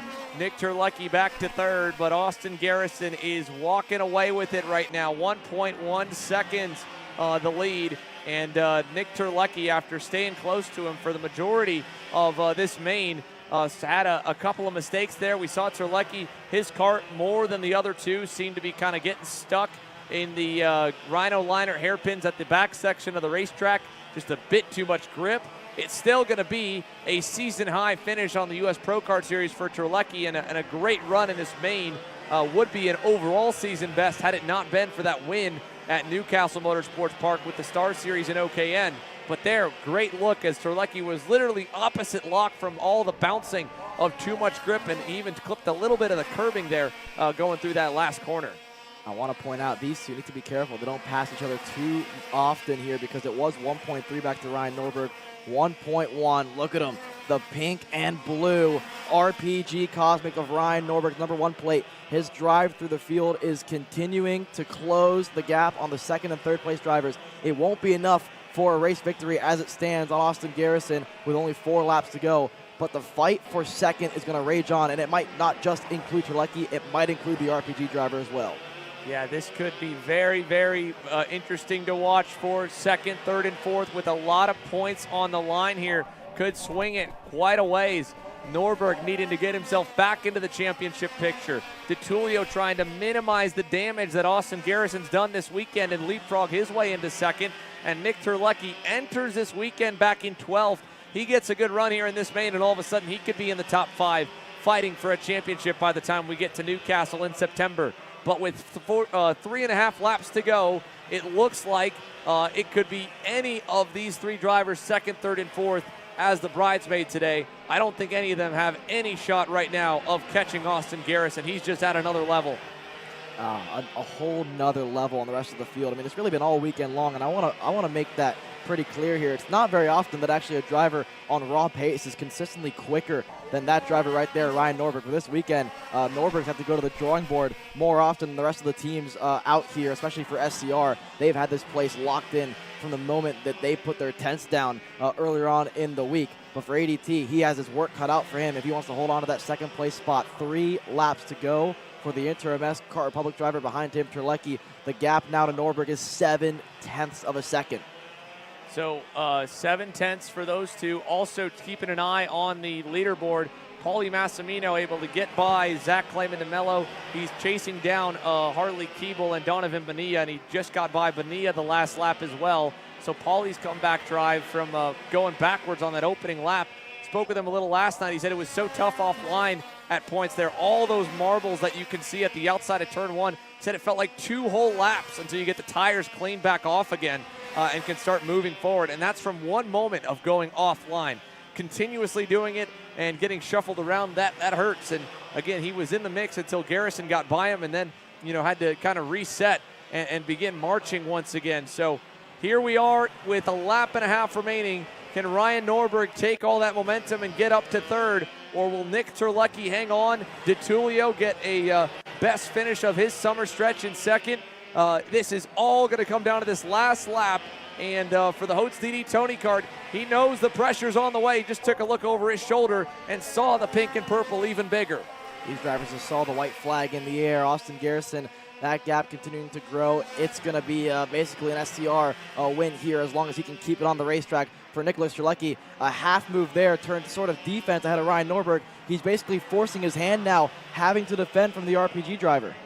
Now, here is this is going to open up for ADT. Can Norberg put a little more pressure on Strzelecki? Strzelecki got a great exit there out of the boot. The fight for second's going to go all the way to the wire here, down into the back hairpins. We know it's close as Garrison heads for home to the last turn. DeTulio parks it down low. Nothing going to happen there. And for Austin Garrison, it's a return to victory with a clean sweep in Wisconsin. And whoa, into the wall for Norberg. Strzelecki, DeTulio, top of the screen. Nick Strzelecki finishes second. Ryan Norberg has absolutely obliterated the outside wall. DeTulio just trying to make it across the line. That kart broken as well. Harley Keeble is going to cross in third. Nick Strzelecki second. Bonilla will finish fourth. DeMello fifth. Something as well happened to Paulie Massimino on the last lap. He falls all the way down to 10 seconds back. Norberg struggles, just gives the thumbs up there to the officials. And good sign to see of two guys that obviously were laying it all out on the line to try and finish okay. And definitely had a run-in or two with each other this winter. But a sign of respect from Alessandro DeTulio and Ryan Norberg as the two of them. There you see Ryan plopping down trying to take a breath. 25 laps, you're already gassed from that. And then you take a major impact and get the wind knocked out of you coming to the line. Yeah, it's been a while since I think Ryan Norberg has had an impact like that. But from heartbreak to victory here for Austin Garrison. You see the celebrations there for Harley Keeble as well. He told me yesterday he feels as though even though he's starting outside the top 10, he has pace for a victory. With the incident between DeTulio and Ryan Norberg, puts him on the podium positions, top three. ZCD, the last driver on that top five podium as well. Bonilla in the fourth, Strzelecki second as well. So, wow. I mean, I cannot believe what we just saw there. Like you said, not the first time those two have come together, but clearly they have no hard feelings with each other. They're a good handshake, a sign of respect. So we'll be curious to see and hear what happened there. But here we have Austin Garrison here, Xander. Yeah, Austin, you didn't get to see it. I'm sure you maybe saw it on the cool-down lap there, the craziness that ensued behind you. But even then, we can see it between everyone how exhausting that 25 laps was and how crazy it was even for you. Yeah, no, definitely. You know, all this grip that's getting laid down here today. A couple of people went out with new tires in the main event, but still, it's just a lot more bodies that are on the racetrack today, letting the racetrack grow, more and more rubber. It was kind of a bit cooler today, so the track was way faster. So there was more rubber, and we just put our heads down. I know after the last heat race, we made a slight adjustment on the kart, and it was really fast in this main event. Talk to me about how good this feels here to complete this weekend. I mean, especially, you've had pace this year, but more recently, the way last weekend went, to get the win in the way that you did here, to drive back through and dominate the heats, this has got to feel like just as much probably refreshing as it does exciting. Yeah, no, it definitely does. And last weekend we had really good pace. We were running up front, and winning all the heat races, but we had an engine failure in the main event. But we regrouped. We knew we were going to be quick this weekend, and just to go and qualify on pole, win all the 3 heat races in the main event. This team has went above and beyond for what they go and do for me. I'm just super excited. Yeah, I didn't see all the corners that happened behind me. I heard somebody's engine blew up. I seen Ryan. He didn't finish. I really don't know what happened. I'm going to go on Kart Chaser and go and see. But, we went out with probably a little bit too low on tire pressures because we were kind of like falling back at first. We knew it would come in, but a little bit later than I wanted to. Fell back to, I think, 4th or so, but I just, kept patient, kept my head down, and, they did all they can go and do to go and prevent me from winning, which you kind of have to at that point in time. I've been so fast all weekend. But, besides that, hats off to everybody underneath the Speed Concepts Racing team. We ended up winning in junior and finished 3rd. we're just on fire this weekend. Speed Concepts has done everything for me and for Diego and all the other drivers with Jackson Wolney underneath our tent. I can't thank them enough. Austin, this was, like you said, such a hard-earned victory, and I'm sure, like you said, a great weekend for everyone under Speed Concepts Racing. We're going to let you get back to celebrating with the boys. You definitely deserved it. Congratulations on the big-time win here in Wisconsin. All right, thank you.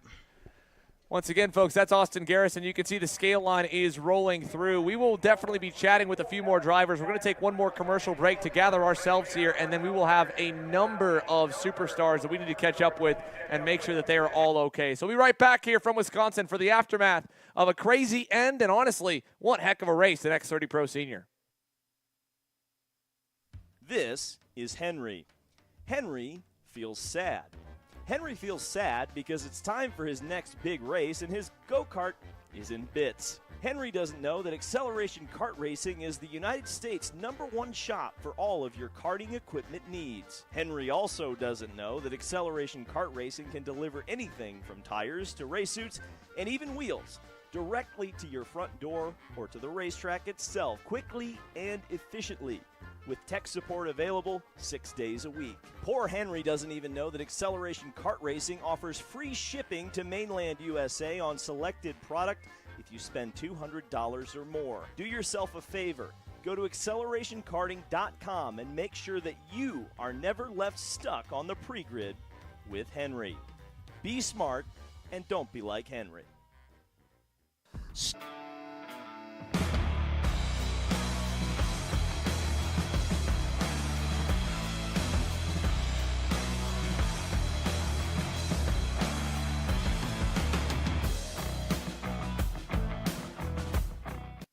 Are you looking for an advantage in your competition? Well, Kart Class has done the hard work for you. We've traveled to your racetracks to give you the inside knowledge. So what does Kart Class offer? We've got drone footage that captures the racing lines, visual markers for your braking points, acceleration zones, and the best overtake opportunities on your racetrack. Pedal cam to show you where to brake and when to accelerate, and 360-degree footage to make sure you don't miss any parts on the racetrack. We've covered 13 racetracks in the United States, and Australia, you're up next. So visit kartclass.com to get your track information. Are you ready to get behind the wheel? From Formula One to NASCAR and IndyCar, all the pros start here.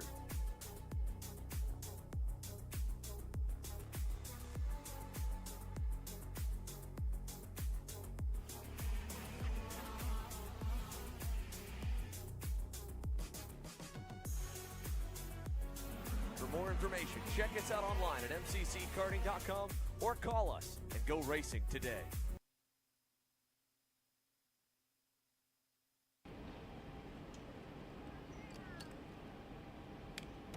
All right, welcome back here, folks. We can see that we've got at least a handful of drivers standing by with us. Nick Terlecki was one of three involved in a very scary moment coming to the line. Nick, we had somewhat of a view on it, but for the viewers at home first, can you let us know that you're okay, and what did you see? Yeah, I'm all good. Just going out of the last corner, there was a bit of a gap, and I just gained up onto Alessandro pretty quickly, but you know, I didn't expect his engine blew up, which is what happened. But you know, I just pushed him coming around the last couple kinks, and I saw him reaching for his carburetor. So I kind of had a quick glance of something being wrong, but I just kept pushing, and then everything locked up. And I mean, I couldn't do anything for that. Flew over him. So glad he was okay. I talked to him, and then I just went through the grass, and I would just stay on the pedal on the metal, and you know, I was able to still finish second across the line. Yeah, that's not, I'm sure, the way that you would have liked to end up with a second, but to be told that going into this weekend here to get a P2, put yourself back in the championship picture and get some momentum going, would you have been pretty happy with that, all things considered, on how this year's gone? Yeah, you know, it's you know, it was a tough battle out there in the final with those last couple laps, so you know, and unfortunately I couldn't get it done in KA. So, you know, I'm glad that in X30 I was still able to, you know, get a podium. Well, Nick, it's a team effort here, and you just got themselves, your entire team, some hardware. So who would you like to thank for all the hard work this week? Like to thank my dad getting me out here, being able to do what I love. My team at Host Driver Development, just always making me quicker and, with their support. Michael Garinger, he's just always, tuning my cart as fast as I can. He does a great work. And then, BN Engines, just super quick out there, and I couldn't ask for anything more. All right, Nick, we'll let you go. Thank you very much, and congratulations on a crazy but hard-earned P2. Thank you, Janitor. All right, that's Nick Terlecki, folks. For those that are just joining us here for the aftermath of what went down, it was the Inter-MS Kart Republic of Alessandro DiTullio in second, whose engine expired coming to the checkered flag. And then with nowhere to go, Nick Terlecki ended up and over him, spun off and drove it through the grass to finish second. Ryan Norberg, also an innocent bystander in fourth, ended up nosing into the wall. And somehow, through the smoke from the back, Harley Keeble, you were able to end up with some hardware at the end of this main event. I talked with Nick about, what it would be a good weekend. I'm sure third would be good, but, I mean, that's one way to have your luck turn around, that everyone else just had luck go out the window, huh? I mean, yeah, for sure. I had a bit of luck, and it should have been Ale on the podium. But I was fast, and I had a few issues at the end. So, I mean, it's about time I had a bit of luck on my side, right? But, yeah, the Inter-MS boys have done a great job all weekend, and I'm just really happy that it's finally come off. Yeah, it's still one heck of a debut. You pick up a net gain of 10 spots. Your pace was right there with Terlecki, with Ale. The only guy a little bit quicker was Austin Garrison, but beyond that, a heck of an opening weekend for the boys in pink and chrome. And the next time we see you, allegedly, Harley is going to be in a gearbox package. So how excited are you to continue and take this momentum over the summer? Yeah, super excited. I mean, as this weekend we was really fast, so I'm hoping to continue it on to the next race in Indy, which we probably would. Yeah, Austin's been really fast all weekend, pretty much unstoppable. So great job to him and the speed guys. Done a really good job this weekend. Hopefully we can just find that a little bit extra pace to match him in Indy. Well, Harley, I know you said you wanted some good luck. You better smile. Third place, a lot of speed. That's a good turnaround and a well-deserved finish for you. Congratulations to get onto the podium. Thank you, Xander. All right, that's Harley Keeble, folks, here. The number 360 Inter-MS's newest edition ends up P3 at the end of it all. Austin Garrison, your winner here over Nick Terlecki. Then Harley, then back to Donovan Bonilla. Zach Clayman DeMello picks up 6 spots to 5th. Brandon Carr 6th. Brandon Lemke continues his main event roles all the way forward to 7th. Then Paulie Massimino 8th. Josh Holtz 9th. Eli Warren 10th. Alex Feldstein got turned on the first lap. He charged back up to 11th over Quentin McPherson, Henry Lepard, and then, of course, the crazy DNFs in it. But from a very, very grippy Badger Kart Club and Millwright Raceway here in Dousman, Wisconsin, for the first time in over 11 years, it plays host to a major national race. And the U.S. Pro Kart Series live here on Kart Chaser has concluded our coverage with one heck of an X30 Pro Senior Main event presented by Rawlson Performance Group. For Alexander Searle, Caleb Viesca, our hardworking KC team, all the USPKS officials, and all of the volunteers here at Badger Kart Club led by Club President George Saraki, thank you for watching. Thank you for the hard work, and we will see you at the next one.